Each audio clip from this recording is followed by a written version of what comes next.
තයි හැම දිනාටම තෙරුවන් සරණයි. අපි අදත් අපේ සුපුරුදු සදහම් හමුව මෙසේ ආරම්භ කරනවා. පළමුවෙන් මේ උතුම් ශ්‍රී සද්ධර්මය අවබෝධ කරගෙන ලෝක සත්වයා කෙරෙහි අප්‍රමාණ කරුණාවෙන් දේශනා කොට වදාළ තථාගත බුදු පියාණන් වහන්සේ ගෞරවයෙන් සිහි කරගෙන නමස්කාර පාඨයේ තුන් වාරයක් කියලා අපි වන්දනා කරමු. නමෝ තස්ස භගවතෝ අරහතෝ සම්මා සම්බුද්දස්ස. නමෝ තස්ස භගවතෝ අරහතෝ සම්මා සම්බුද්දස්ස. නමෝ තස්ස භගවතෝ අරහතෝ සම්මා සම්බුද්දස්ස. සාදු සාදු සාදු. තෙරුවන් සරණයි හැම දිනාටම. අවසරයි පූජනීය අපේ ස්වාමීන් වහන්සේලා, ඒ වගේම මෙහෙණින් වහන්සේලා සහ අපේ යෝගී ගිහි පින්වත් හැම දිනාගෙන්ම අපි මේ කාලය බොහෝ දුරට නිවෙස් වලට වැඩිපුර සීමා වෙලා ගත කරන කාලයක්. පවතින ලෝක තත්ත්වය හැම දිනම දන්නවා. ඒ අනුව අපි වැඩි කාලයක් නිවෙස් වල ගත කරන කාලයක් බවට පත් වෙලා තියෙනවා. ඉතින් මේ 2020 වර්ෂයේ අද අප්‍රේල් මාසේ 29 වෙනිදා විවාහාර වර්ෂයේ අපි මේ දිනවල අපේ කල්යාණ මිත්‍ර පිරිස එකතු වෙලා දහම් හමුවක්, ධම්ම සාකච්ඡාවක්, ධම් සභාවක්, ධම්ම මණ්ඩපයක් පවත්වාගෙන යනවා. හැම දිනාගේම ධර්ම අවබෝධයේ පිණිස.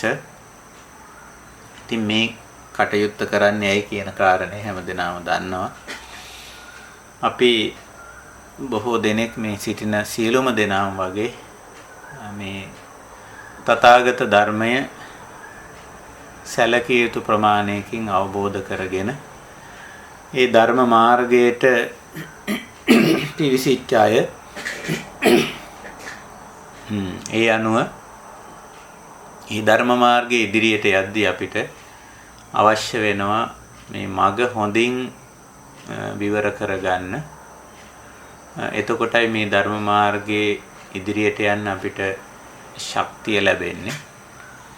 ඊ අපි මතක් කළා මේ ධර්ම මාර්ගයේ අපි යනකොට හැමදාම අපි අනුගාමිකත්වයේ තුල කටයුතු කරන්න බෑ කියලා. හැමදාමත් අපිට මේ ධර්මයේ විනය පිළිබඳව තවත් කෙනෙකුගේ මඟ පෙන්වීම, ආධාරය, උපකාරය හැම විටම අවශ්‍ය තත්වයක අපි ඉන්න බෑ. ආරම්භයේදී අපි කල්යාණ මිත්‍රයන් ආශ්‍රය කරලා මේ තත්වයටපත් වෙනවා. අපි ධර්ම මාර්ගයට ඇවිදින් ටික කාලයක් යනකම් මේ ධර්මය තේරුම් බේරුම් කරගන්නේ, අවබෝධ කරගන්නේ කල්යාණ මිත්‍ර ආශ්‍රයෙන්. එතකොට නමුත් අපි කාලයක් යද්දී ධර්මයේ පදනම, මූලික පදනම අපි අවබෝධ ගන්න ඕනේ.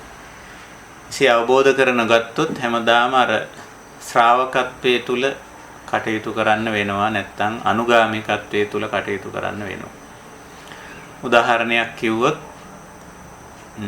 අපි මේ විශ්ව ආචාර ධර්ම පද්ධතියේ එහි මූල ධර්මය නැත්නම් එහි න්‍යාය, එහි පදනම අඳුනාගත්තේ නැතොත් හැම විටම හැම තැනදීම අපිට හොඳ කුමක්ද නරක කුමක්ද කියලා තව කෙනෙකුගෙන් අහන්න වෙනවා. කල යුත්තේ කුමක්ද නොකල යුත්තේ කුමක්ද කියලා තවත් කෙනෙකුගෙන් අහන්න වෙනවා. එතකොට එතන තියෙන්නේ නිතරම යැපෙන ස්වરૂපයක්, ස්වාධීන නැති ගතියක්, අනුගාමිකත්වයක්, ශ්‍රාවක භාවයක් එතන තියෙන්නේ. යම් වෙලාවක අපි මේ දහමට අනුව ගිහිල්ලා විශ්ව ආචාර ධර්ම පද්ධතියේ පදනම අවබෝධ කරගත්තනම් හරියටම එතනින් පස්සේ අපිට ඕනෑම මොහොතක ඕනෑම තැනක ඕනෑම වෙලාවක අපිටම තීන්දුව තීරණ ගන්න පුළුවන් ආචාර ධර්මීය කාරණයක් පිළිබඳව. ඒ කියන්නේ මේ කල යුත්තක්ද නොකල යුත්තක්ද ගත යුත්තක්ද හල යුත්තක්ද බහැර කල යුත්තක්ද අනුගමනය කළ යුත්තක්ද ආදී වශයෙන් අපිට පුළුවන්කම තියනවා ඒ පිළිබඳව තීන්දුවක් තීරණයක් හරියටම ගන්න. එතකොට අපි ඒ කාරණේ සම්බන්ධයෙන් කිසියම් පැහැදිලි දැක්මක් අවබෝධයක් ඇතුව කටයුතු කරන ස්වාධීනත්වයේ මත ස්වාධීන වෙලා කටයුතු කරන කෙනෙක් බවට පත් වෙනවා. එතකොට හරි දැක්මක් අපිට එතන තියෙනවා. ඉතින් එතෙන්ට අපි එන්න ඕන හැමෝම. ඊළඟට විශ්වාචාර ධර්ම පද්ධතිය විතරක් නෙවෙයි විශ්ව යථාර්ථයේ තේරුම් ගැනීමත් ඒ අවශ්‍යයි. එතකොටත් එහි යථා ස්වභාවය අපිට අවබෝධ වෙනවා. යථා ස්වභාවය අවබෝධ නොවුනොත් එතෙන්දිත් අපි යම් යම් ගැටලු වලටපත් වෙනවා. මෙහි ස්වභාවය කුමක්ද මෙහි හැබෑ තත්වය කුමක්ද ආදී වශයෙන් කියලා. ඉතින් ඒ විදිහට අපි මේ ධර්ම මාර්ගයේ ඉදිරියට යද්දී ඇති වෙනෝ එක්තරා ප්‍රමාණයකට මුලදී අනුගාමික ලක්ෂණයක් තියෙනවා ඇත්ත වශයෙන්ම. මුලදී ඒ ස්වરૂපේ තියෙනවා. නමුත් කාලයක් යනකොට අපි ධර්ම මාර්ගයේ ඉදිරියට ගිහිල්ලා මේ ස්වාධීන බවක් එහෙම නැත්නම් මේ ධර්මයේ තුල තනිව හැසිරෙන්නෙක් තනිව ගමන් කරන්නෙක් දහමට අනුව ජීවත් වන්නෙක් බවට අපි ක්‍රමයෙන් පරිවර්තනය වෙන්න අවශ්‍යයි. එහෙම නැති වුණාම තමයි අපි හුඟක් වෙලාවට මේ නොඑක් අයගේ දේවල් නැත්නම් නොඑක් අයගේ මතිමතාන්තර වලට දෝලණය වෙමින් අපි පවතිනවා. ඉතින් ඒක නිවන් මාර්ගයේදී ලොකු බාධාවක්. තවදුරටත් ඒක ප්‍රමාද වීමක් හැටියට තමයි අපිට සලකන්න වෙන්නේ. ප්‍රමාද වීම. ඒ ප්‍රමාදය වළක්වා ගන්න තමයි අපි මේ ධර්ම සාකච්ඡා කරලා අපිට තියෙන දහම් ගැටලු ආදී විමසලා අපි මග හරියටම විවර කරගන්න. ඉතින් එහෙම විවර කරගත්තම අපිට අපේ ගමන ස්වාධීනව යන්න පුළුවන්. අපේ ධර්ම මාර්ගයේ ඉදිරියට ශක්තිමත්ව යන්න පුළුවන්. ඉතා පහසුවෙන් යන්න පුළුවන්. එහෙමයි. ඉතින් ওই විදිහට අපි ඊයේ කතා කළා මේ ලෞකික පැත්තේදී වුණත් යැපෙන්නෙක් වුණොත් දිගටම තමන්ගේ ජීවිතේ සාර්ථක නැහැ. තමන්ගේ ගමන සාර්ථක නැහැ. ලෞකික පැත්තේ තමන් ස්වාධීන වෙලා තමන්ගේ ස්වශක්තියෙන් අවබෝධයෙන් වීරියෙන් ඉදිරියට යන්නෙක් බවට පත් වෙන්න ඕන ලෞකික පැත්තෙන් උනත්. නැත්තම් අර හැමදාම ආධාර මත යැපෙන රටවල් වගේ ඒ වගේ බවට පත් වෙනවා. ඉතින් අපි ඒක උදාහරණයක් ඇටියට ගත්තේ ධර්ම මාර්ගයේ ඉදිරියට යද්දී මේ ස්වාධීන බව එහෙම නැත්නම් තමන් මනවින් ධර්මයේ අවබෝධ කරගෙන තනිවම ධර්ම මාර්ගයේ ඉදිරියට යන කෙනෙක් කෙලෙස් කපාගෙන අවිද්‍යාව අන්ධකාරය දුරු කරගෙන පැමිණෙන ගැටලු වලට ධර්මානුකූලව පිළිතුරු සපයාගෙන ඉදිරියට යන කෙනෙක් බවට පත් වෙන්න ඕන. ඒ සඳහා අපිට මේ ධර්මය නිතර සාකච්ඡා කිරීම, කතා බහ කිරීම අවශ්‍ය වෙනවා. ඉතින් ඒකටයි අපි මේ විදිහේ සදහම් හමුවක් පවත්වන්නේ. ඉතින් අපි මේ දිනවල මේ අපේ සදහම් හමුවේ සාකච්ඡාවට තේමාව මාතෘකාව කරගෙන ඉන්නේ විපස්සනා කියන මාතෘකාව. ඒක තමයි තේමා කරගෙන තියෙන්නේ. මේක ටිකක් පුළුල් ගැඹුරු දෙයක්. නමුත් අපිට වටහා ගන්න පුළුවන් දෙයක්. විපස්සනා කියන්නේ පාලි වචනේ අපි සිංහලෙන් පාවිච්චි කරන්නේ විදර්ශනා කියලා. මීට සමාන පාලි පදත් තව කීපයක් තිබෙනවා. සමනුපස්සනා, පච්චවෙක්කනා, යථා භූත ඥාන දස්සන, නිබ්බේධික පඤ්ඤා වගේ වචන යෙදිලා තියෙනවා. සරල තේරුම ගත්තොත් යථා ස්වභාවය අවබෝධ කර ගැනීම. ඇති තතු ඇත්ත తত্ত্বය අවබෝධ කර ගැනීම. ඉතින් ඒක කොයි වෙලාවේද වර්තමාන මොහොතේ කියලායි අපිට කියන්න වෙන්නේ. මේ දැන් වර්තමාන මොහොතේ ඇහැට කනට නාසයට දිවට කයට ගෝචර වන මනසට වැටහෙන දේ ඇත්ත తත්වයේ යථා ස්වභාවය අවබෝධ කර ගැනීම. ඒ විදිහට ඉතින් සමහර විට මෙතෙන්දි තව කාරණයක් මතුවෙනවා. මොකේ යථා ස්වභාවයේ මොකේ ඇත්ත తත්වයේද අපි මේ වටහා ගත යුත්තේ තේරුම් කරගත යුත්තේ කියලා. ඒ කියන්නේ විදර්ශනාවට අයත් වෙන විෂයපතය. අපි ඒක කලිනුත් මතක් කරා.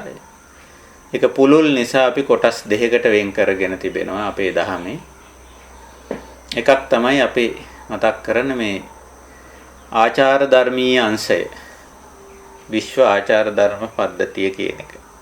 ඇත්තටම එය එකින් එක තේරුම් කර ගැනීමක් නෙවෙයි.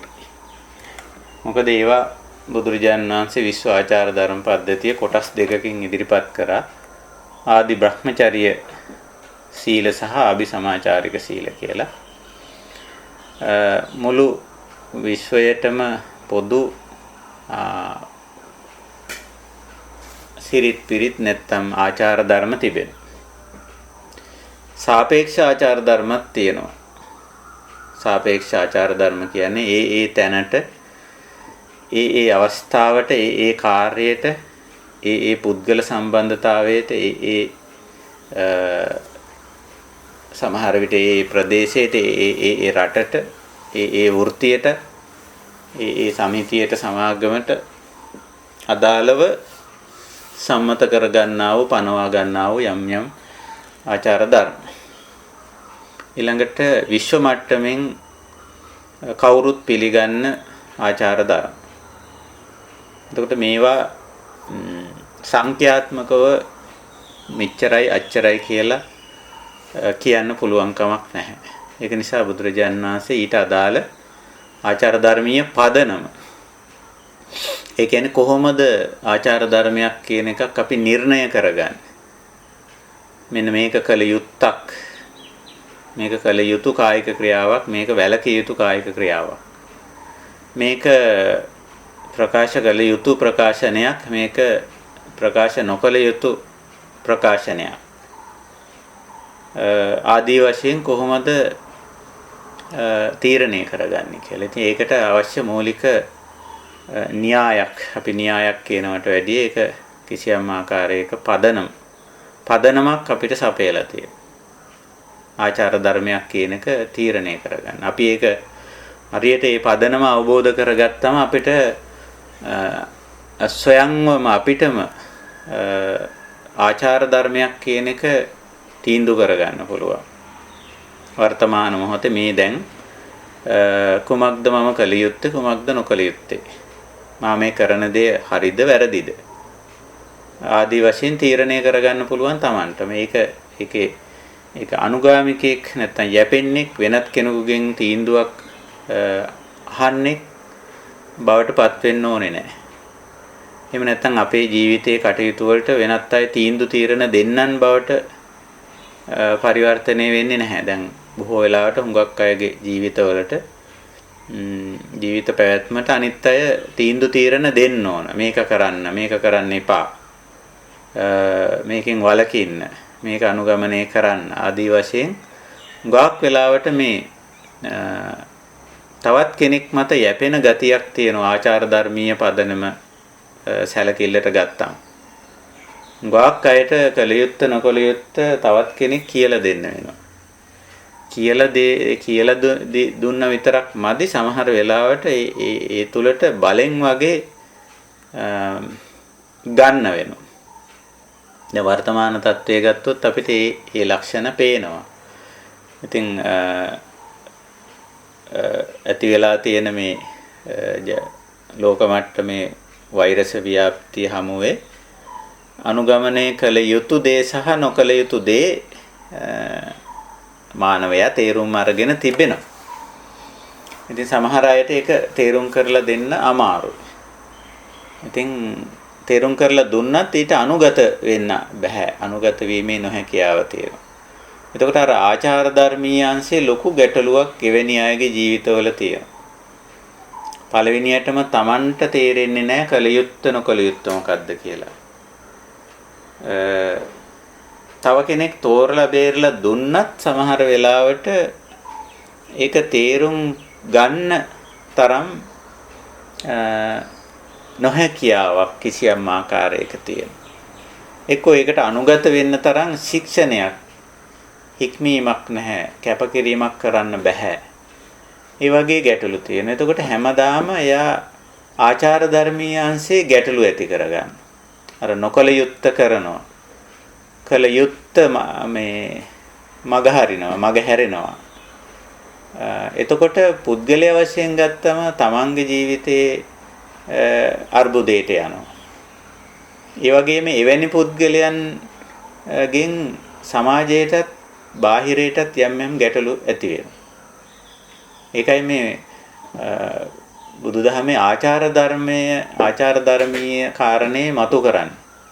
හොඳ නරක කල යුත්ත නොකල යුත්ත වශයෙන් මතු කරලා පෙන්නන්නේ. ඒක පුද්ගලයා වශයෙන් ඒ ආචාර ධර්මීය පද්ධතිය අඳුනා නොගත් තැනැත්තාටත් ඒක බලපානවා. එයාට විතරක් නෙවෙයි ඒක බලපාන්නේ.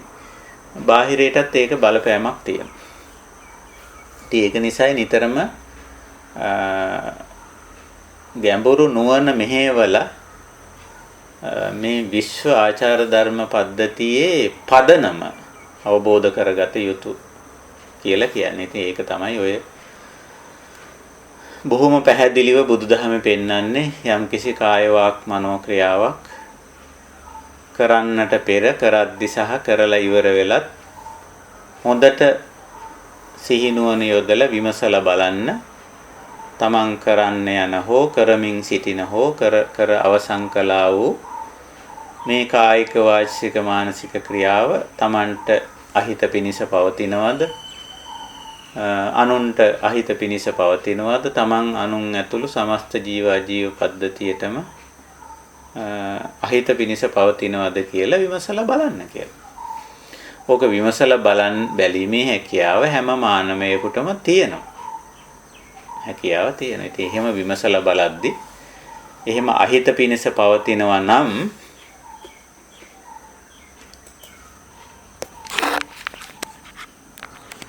එතකොට ඒ විදිහට අපිට තේරුම් ගන්න පුළුවන් මේ ආචාර ධර්මීය පදන. යම් මිනිසෙකුට මේක අවබෝධ කරගන්න පුළුවන්කම තිබෙනවා නම් අවබෝධ කරගත්තොත් ඇත්ත වශයෙන්ම එයාට හැකියාව තියෙනවා පූර්ණ ආචාර ධර්මීය මේ සදාචාර සම්පන්න පුද්ගලෙක් හැටියට කටයුතු කරන්න. එතකොට බුදුදහමේ මූලික ඉලක්කය වෙනවා ඒක. පුද්ගලයා තමන්ට අයහපතක් කරගන්නේ නැති කෙනෙක්, තමන්ට පවක් අකුසලයක් කරගන්නේ නැති කෙනෙක්, ඒ වගේම අනුන්ට කරදරයක් හිරිහැරයක්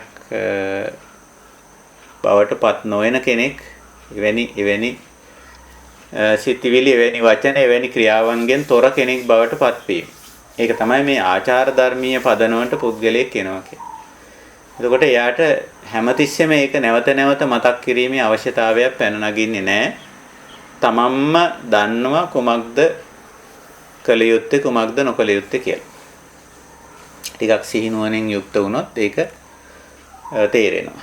ඒත් ওই විදිහට විශ්ව ආචාර ධර්මීය පදනම බුදුදහම ඊටාම පැහැදිලිව දේශනා කරලා තියෙනවා. ඒක අඳුනගත්තනම් මේ පුද්ගලයාට සීලවන්ත කෙනෙක් වෙන්න පුළුවන්කම තියෙනවා. මේ ධර්ම මාර්ගයේ පදනම සීලය.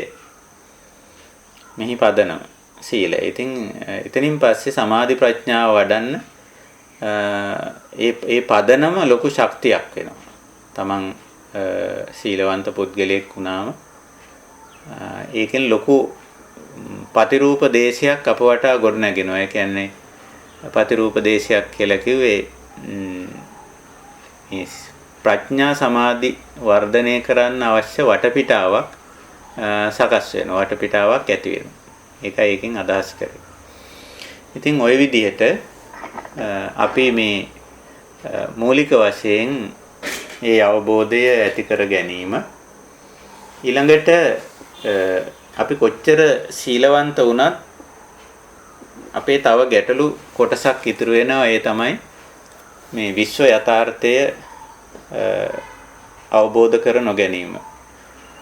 තවත් විදිහකින් කිව්වොත් නාම රූප ධර්මවල යථා ස්වභාවය අවබෝධ කර නොගැනීම තුල මේ තවත් ගැටලුවක් පැනනගෙන ඒ තමයි අපි ඇලීම් ගැටීම් මුලාවීම් වලට යන්නේ.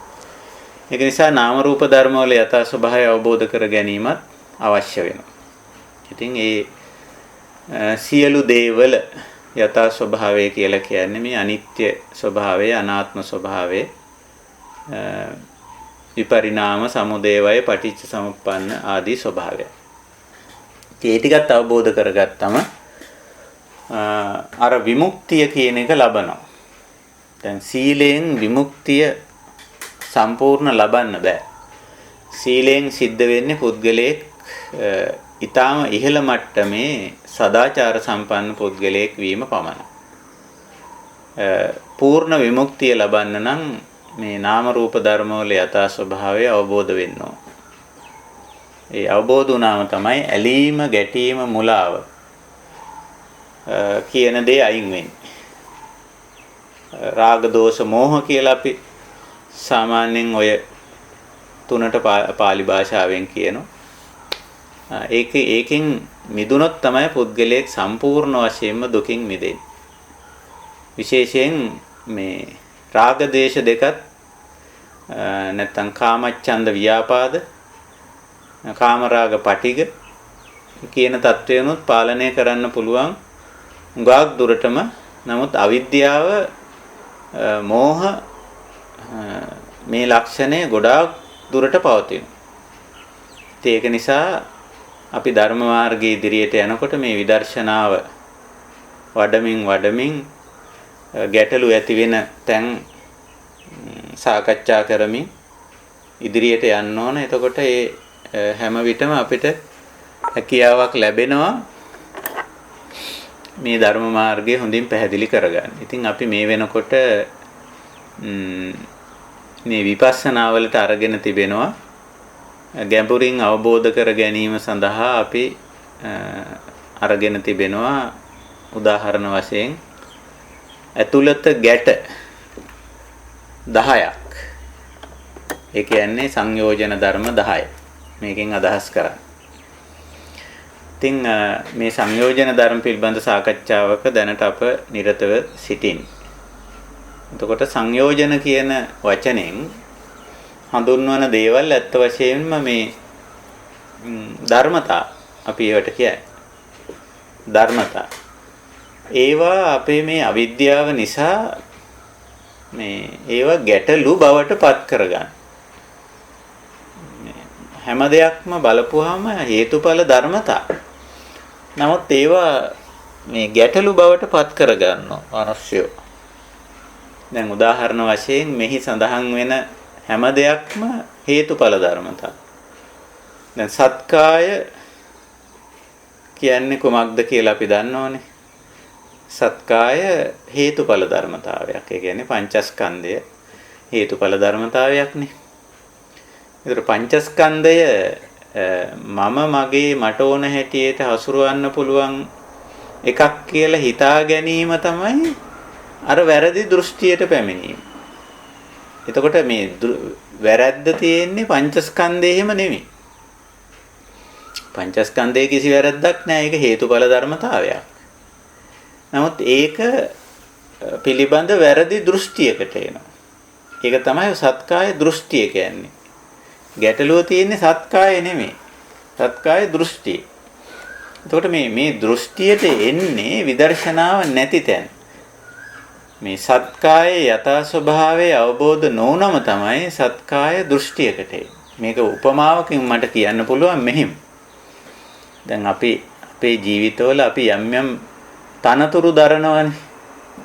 අපිට යම් අධ්‍යාපන සුදුසුකම් හෝ අපේ තියෙන හැකියාවන් දක්ෂතාවන් ආදී දේවල් පදනම් කරගෙන අපිට අපි ඉල්ලලා හෝ අපිට ලැබෙනවා යම් තනතුරු. එතකොට ඒ තනතුරට යම් ස්වභාවයක් තියෙනවා. අපි හිතමු යම්කිසි තනතුරකට අදාළ වැටුපක් තියෙනවා. ඊළඟට නිල රතයක් ලැබෙනවා වෙන්න පුළුවන්. තවත් පහසුකම් ටිකක් ලැබෙනවා වෙන්න පුළුවන්. ඊළඟට ඔහු අමතන්නේ එතෙන් සිට ඒ නිලයෙන් වෙන්න පුළුවන්. ඊළඟට අනිත් අය ඔහු විශේෂ පුද්ගලයෙක් හැටියට සලකනවා ඒ තනතුරේ ඉන්න කෙනා. ඊළඟට ඔහුගෙන් උපදෙස් අවවාද අනුශාසනා මඟ පෙන්වීම ඉල්ලා සිටිනවා. ඔහුට විශේෂ ඒ තනතුර නිසා වරප්‍රසාද සමාජය තුල ලැබෙන්න පුළුවන්. එතකොට ඒක තනතුරට අදාළ කිසියම් ස්වභාවික දෙයක්. ස්වභාවික දෙයක්. එතකොට අපි තේරුම් ගත්තොත් අපි මේ තනතුරේ ඉන්න කෙනා නම් මේ දේවල් මේ තනතුරට අදාළ දේවල්. ඉතින් මම ඒ තනතුර දරන, ඒ දුරේ දරන කෙනා නිසා ඒ දේවල් ටික මට දැන් භාවිත කරන්න පුළුවන්, පරිහරණය කරන්න පුළුවන්. මට අදාළව ඒව පරිහරණය වෙනවා, භාවිත වෙනවා. එතකොට හැබැයි යම් කෙනෙක් අර තනතුරට අදාළ දේවල් මමය මගේ මට ඕන හැටියට පවත්වා ගන්න ඕනේ කියලා හිතාගත්තොත් සහ ඒකට තණ්හා මාන දිට්ඨිය ඇති කරගත්තොත් ඔන්න වැරදුණු තැන. අර තනතුරට අදාළව තිබෙන්නා වූ යම් තත්ත්ව ස්වභාව වරප්‍රසාද ටිකේවත් කිසිම ගැටලුවක් නැහැ. ඒවා ඉතින් හේතුඵල ධර්මානුකූලව මේ තනතුරු වලට අදාළව සකස් වෙච්ච. නමුත් මේ තනතුරටපත් වෙන මිනිස්සයා මේ අවබෝධය නැති නිසා ඒ තනතුරෙන් එක්ක මානෙයටපත් වෙනවා. ඒ තනතුරට අදාළ දේවල් තමන්ගේ කරගන්න යනවා. ඒකෙන් නොඑක් විදිහේ අවුල් හදාගන්න. ඔය ලක්ෂණය අපිට පේනවා. මිනිස්සෙකුට මේ යම්කිසි තනතුරක්, තත්වයක්, වරප්‍රසාදයක් තමන් උපයා සපයා ගත්තම හෝ නැත්නම් සමාජයෙන් පිරිනැමුවා. අන්න එතන තමයි වැරද්ද තියෙන්නේ. නැත්නම් ඒ තනතුරේවත් තනතුරට අදාළ දේවල් වලවත් නෙමෙයි. ඒ වගේ තමයි හරියටම සක්කාය දෘෂ්ටිය. සත්කාය කියන්නේ පංචස්කන්ධයට. රූප වේදනා සංඥා සංකාර විඥාන කියන. ඒක දැනටමත් අපිට ලැබිලා තියෙන්නේ. යම් ප්‍රමාණ වලින් ඒක ලැබිලා තියෙන රූපස්කන්ධය අපි හැමෝගෙම එක විදිහ නෑ. නමුත් හැමෝටම රූපස්කන්ධයක් තියෙන. සමහර ඒවා නිරෝගී, සමහර ඒවා රෝගී, සමහර ඒවා හැඩතල වෙනස්. ස්ත්‍රී වෙන්න පුළුවන්, පුරුෂ වෙන්න පුළුවන්. නොඑක් විදිහට සතර මහා භූත වලින් සකස් වෙච්ච රූපස්කන්ධයක් තියෙනවා. ඒ ඇසුරෙන් වේදනා සංඥා සංකාර විඥාන කියන ස්කන්ධات සකස් වෙලා තියෙනවා. දැන් මේක හේතුඵල ධර්මතාවයක්, ස්වභාවයක්. එතකොට මේක හේතුඵල ධර්මතාවයක්, මේක ස්වභාවයක්, මේක ඇති වෙලා පැවතිලා නැති වෙලා යන දෙයක්, අනිත්‍ය අනාත්ම දෙයක් කියලා අවබෝධ කරගත්තේ නැති කෙනා මේ සත්කායට වැරදි දෘෂ්ටියක් ඇති කරගන්නවා. මේක මමය මගේය මට ඕන හැටියට පවත්වන්න පුළුවන් ය, එහෙම කරන්න ඕනය. මේක ලෙඩ වෙන්න බැරිය, වයසට යන්න බැරිය, මරණයටපත් වෙන්න බැරිය. ඒ කියන වැරදි දෘෂ්ටියක් හදාගන්න. මේ ස්වභාවික දේ අල්ලලා වැරදි දෘෂ්ටියකට සහ වැරදි භාවිතයකටත් යනවා ඉන්පස්සේ. ඕක තමයි ඔතන තියෙන සංයෝජනේ නැත්තම් අකුසලයේ බවට පත් වෙන්නේ. නැත්තම් මෙතන අකුසලයේ හැදෙන්නෙම අර විදර්ශනාව නැතිකම. අවිද්‍යාව. මේක යථා ස්වභාවය නොතේරෙයි. ඒතර අපි හොඳට තේරුම් ගන්න ඕන මේ සංයෝජන ධර්ම වලින් කියන හැම දෙයක්ම එක්තරා හේතුඵල ධර්මතා. නමුත් ඒ හේතුඵල ධර්ම ඒක අවබෝධ නොවීම නිසා තමයි ඒක ක්ලේශයක්, සංයෝජනයක්, නීවරණයක්, ගැටලුවක්, ප්‍රශ්නයක් බවට පත් වෙන්නේ. අර මම කිව්ව උපමාව වගේ. ඒ තනතුරේවත් තනතුරට අදාළ වරප්‍රසාදවලවත් වැටුප්වලවත් ඊට අදාළ යුතුයකම් වගකීම් වලවත් ප්‍රශ්නයක් නැහැ. නමුත් මේ තනතුරටපත් වෙන මිනිස්සයා ඒ තනතුර පිළිබඳ වැරදි දෘෂ්ටි ඇති කරගන්නා වැරදි දෘෂ්ටියෙන් තමයි එයා අවුල හදාගන්නේ. ඒ වගේ තමයි සක්කාය දිට්ඨිය. ඉතින් අනිකුත් ක්ලේශ ධර්මත් ওই විදිහටම තේරුම් ගන්නවා. විචිකිච්ඡා කියන එක ස්වභාවික දෙයක්. සමහර දේවල් වලට අපිට එච්චර පැහැදිලි නැහැ. අවබෝධයක් නැහැ. වැටහීම අඩුයි. ඉතින් විචිකිච්ඡාව ඇති වුණාම ඊට අදාළ ක්‍රියාමාර්ගය ගන්නවා. මේක නිකන් ලෙඩක් හැදුනම බෙහෙත් ගන්නවා වගේ. අපිට මේක සැකනම් පැහැදිලි නැත්තම් මේක හරිද මේක වැරදිද මේකද ගල යුත්තේ මේකද නොකල යුත්තේ ආදී වශයෙන් ඇති සැකයක් ඇති වෙනවා නම් අපි ඒක නිසක කරගන්නවා. නැත්තම් ඔය සැකය ඔළුවේ තියාගෙන දිගින් දිගට හිටියම ඒක ඊට පස්සේ සංයෝජනයක් වෙනවා. ඉතින් ඒ සැක දුරු කරගන්න තමයි අපිට මේ කල්යාණ මිත්‍රයෝ ඉන්නේ, ධර්ම මාර්ගයේ තියෙන්නේ, බුද්ධ දේශනා තියෙන්නේ. මේ ආධ්‍යාත්මික පැත්තේ. ලෞකික පැත්තේ වුණත් අපිට යම්කිසි විෂයක් පිළිබඳව යම්කිසි කාරණයක් පිළිබඳව විචිකිච්ඡාවක් ඇති වෙනවා නම් ඊට අදාළ විශේෂේස්ත්‍රයේ මේ ඊට අදාළ තැනැත්තා හමු වෙලා මේක පිළිබඳව මට මේක පැහැදිලි නෑ පොඩ්ඩක් මේක පැහැදිලි කරලා දෙන්න කියලා නිහතමානී වෙලා ඊට අදාළ සැක දුරු කරගන්න පුළුවන්. ඉතින් ඕක අනවශ්‍ය ගැටලුවක් බවට පරිවර්තනය කරගන්න ඕනේ නෑ. ඕනේ නෑ. අති එහෙමයි තියෙන්නේ. සීලබ්බත පරාමාස වලට ආවත් ඒත් එහෙමයි.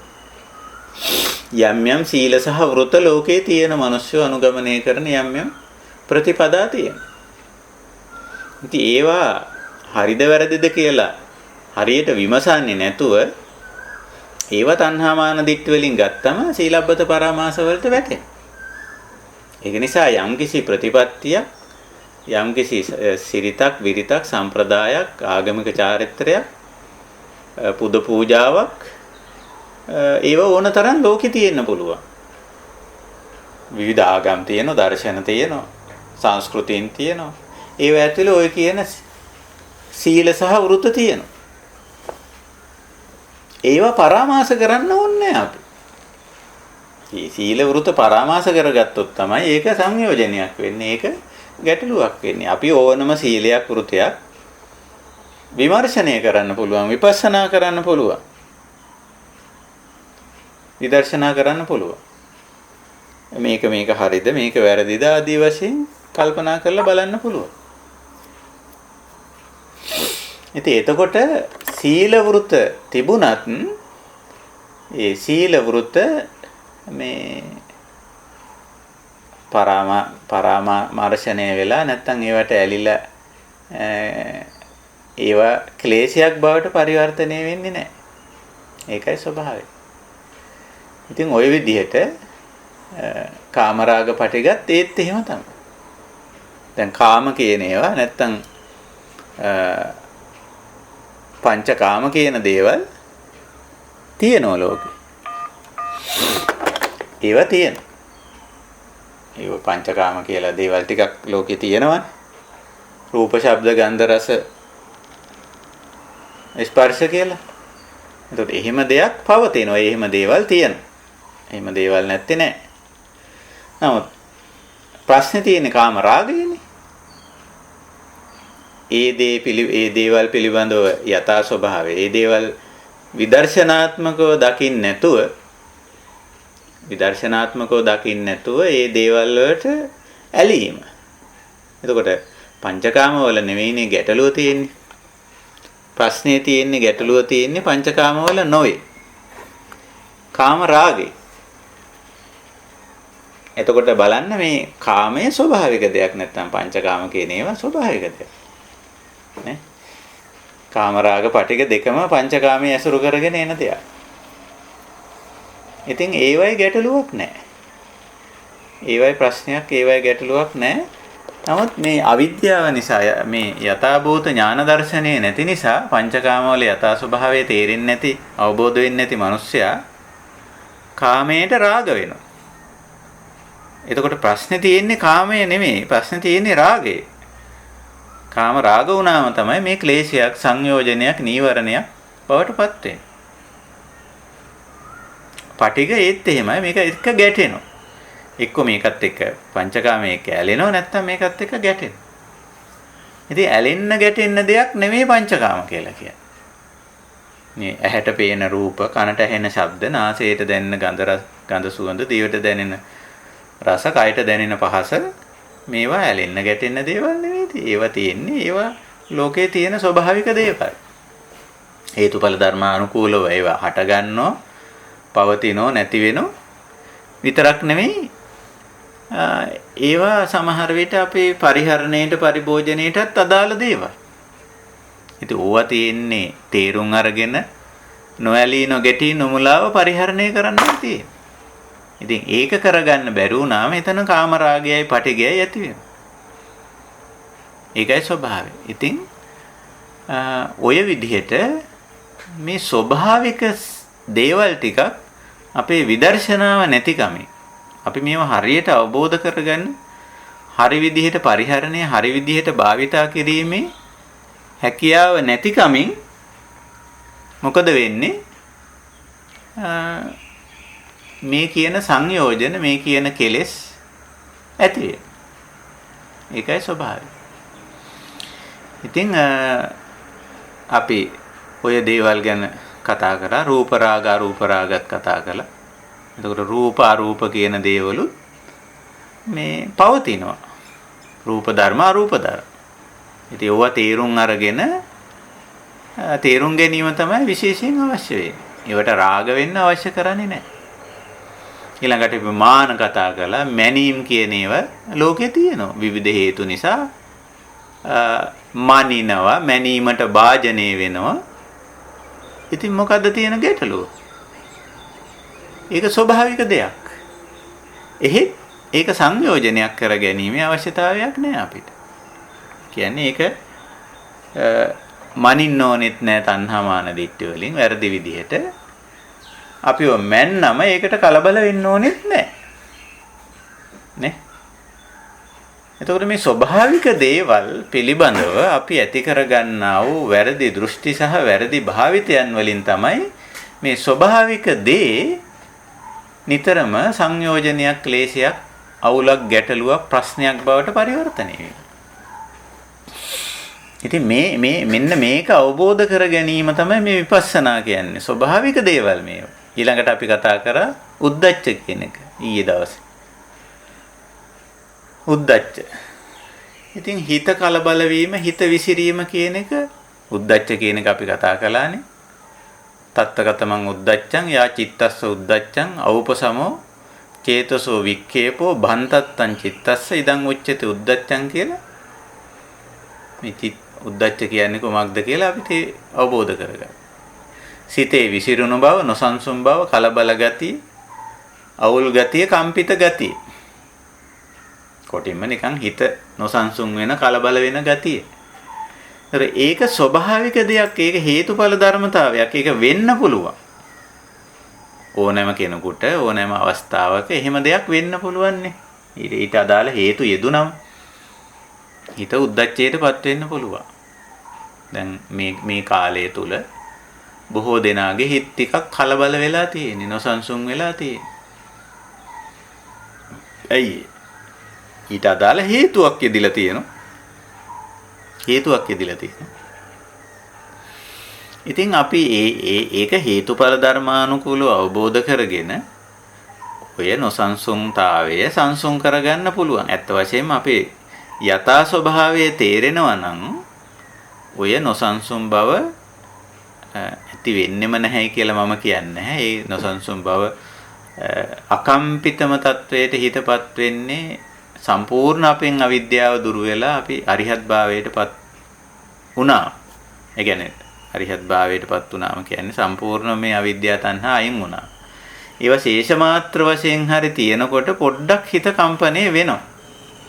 විශේෂයෙන් හිත කම්පණය වීමට හුඟක්ම බලපාන්නේ උද්දච්චයට හුඟක්ම බලපාන්නේ සක්කාය දෘෂ්ටිය. අපි අර සෝතාපන්න භාවයේදී සක්කාය දිට්ඨිය කියන එක තේරුම් අරගෙන ඒක ටිකක් මෙල්ල කරගත්තට යටපත් කරගත්තට මේක බොහෝම ශේෂ මාත්‍ර වශයෙන් නිකන් අනුසය වශයෙන් චුට්ටක් තියෙනවා. ඒකයි ඔය එක එක දේවල් වලින් අපි කම්පා වෙන්නේ. දැන් මම සරල උදාහරණ කීපයක් කියන්නම් මේ උද්දච්චය පිළිබඳව. මේ හිත පොඩ්ඩක් කලබල වෙන ගතිය, හිත කම්පා වෙන ගතිය. දැන් අපි හිතමු අපිට කවුරු හරි වැරද්දක් කිව්ව, දෝෂයක් කිව්ව, බැන්න, අවමානයක්, නින්දාවක්, අපහාසයක් කළා කියලා හිතන්නකො. නොසලකා හැරීමක් කළා මොන හරි දෙයක් කියලා. ඔන්න පොඩ්ඩක් ඉතින් හිත නොසන්සුන් වෙනවා. කලබල වෙනවා. පොඩි කලබල වෙන ගතියක් එනවා. එහෙම වෙනවා. ඊළඟට අපේ අතින් මොකක් හරි අතපසු වීමක් වුණා කියලා හිතන්නේ. අපේ අතින් එහෙම අතපසු වීම වෙනවා. එහෙම වුණාමත් ඔන්න අපේ හිත කලබල වෙනවා. ඒ වගේ අවස්ථාවල දැන් මේ අපේ මේ ධර්ම සාකච්ඡාවට සහභාගී වෙන අපේ එක්කෙනෙකුටත් එහෙම වෙලා පහුගිය දවසේ ඊයේ අපේ ධර්ම සාකච්ඡාවටත් ඇවිල්ලා නැහැ ඒක නිසා. ඉතින් මම කතා කරලා ඇහුවා මොකද සම්බන්ධ වුණේ නැත්තේ කියලා. ඉතින් මෙන්න මේ වගේ අතපසු වීමක් වුණා. ඉතින් ඒකෙන් හිත කලබල වෙලා. දැන් අපේ යතින් අතපසු වීම වෙන්නේ නැද්ද? වෙනවා. ඒක හේතුඵල ධර්මානුකූල. ඒක ස්වභාවික දෙයක්. ඒක ධර්මතාවයක්. අපේ යතින් අතපසු වීම වෙනවා. ඒකෝර දැන් ඒ අතපසු වීම අපි හිතමු කාට හරි අපේ යතින් වැරද්දක් වුණා කියලා. දැන් අපේ යතින් බුදුහාමුදුරන්ට වැරද්දක් වුණා කියලා කියන්නකො. දැන් ඊට මෙහා ඉන්න අය ගැන අපි ටිකක් ප්‍රශ්නයක් නැහැ. මේ මහා මේ වටිනාම කෙනා නැත්තම් මේ හොඳම කෙනා උතුම්ම කෙනාට අපේ යතින් වැරද්දක් වුණා කියලා හිතන්නකො. එහෙම වෙන්නේ නැද්ද? වෙන්න බැරිද?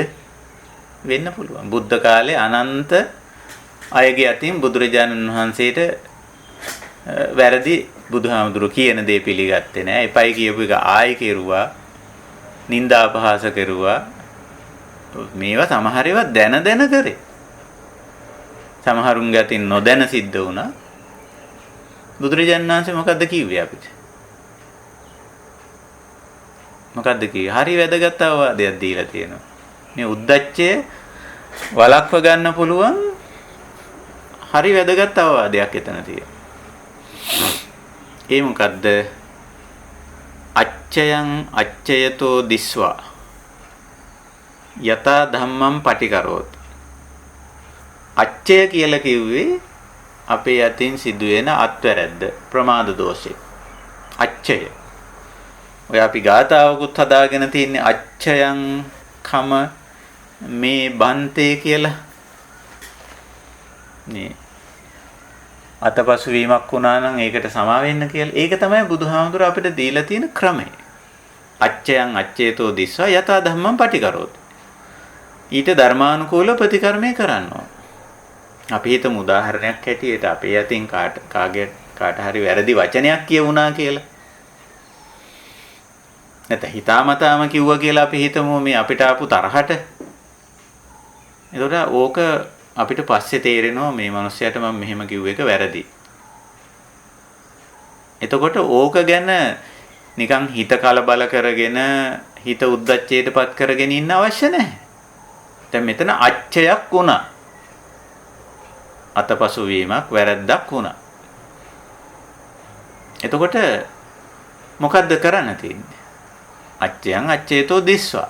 මේක මගේ අතින් වුණු වැරද්දක් හැටියට දැකලා ඉතින් අර පුද්ගලයා කවුරු වුණත් කමන්නේ. එයා මට වැඩිය මහා උසස් ශ්‍රේෂ්ඨ කෙනෙක් වුණත් කමන්නේ. මට වැඩිය පහත් කෙනෙක් වුණත් කමන්නේ. බුදුරජාණන් වහන්සේ කියලා තියෙන්නේ සමාව ගන්න සොරි. මගේ අතින් මේ වැරද්ද වුණා. මේක වුණා මම මේක මේ ආයතින් සංවරිස්සාමි.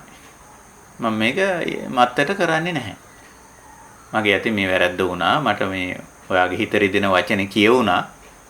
නැත්නම් ඔයාට හිරිහැරයක් මගේ අතින් වුණා. ඒ ගැන සමාව වෙන්න.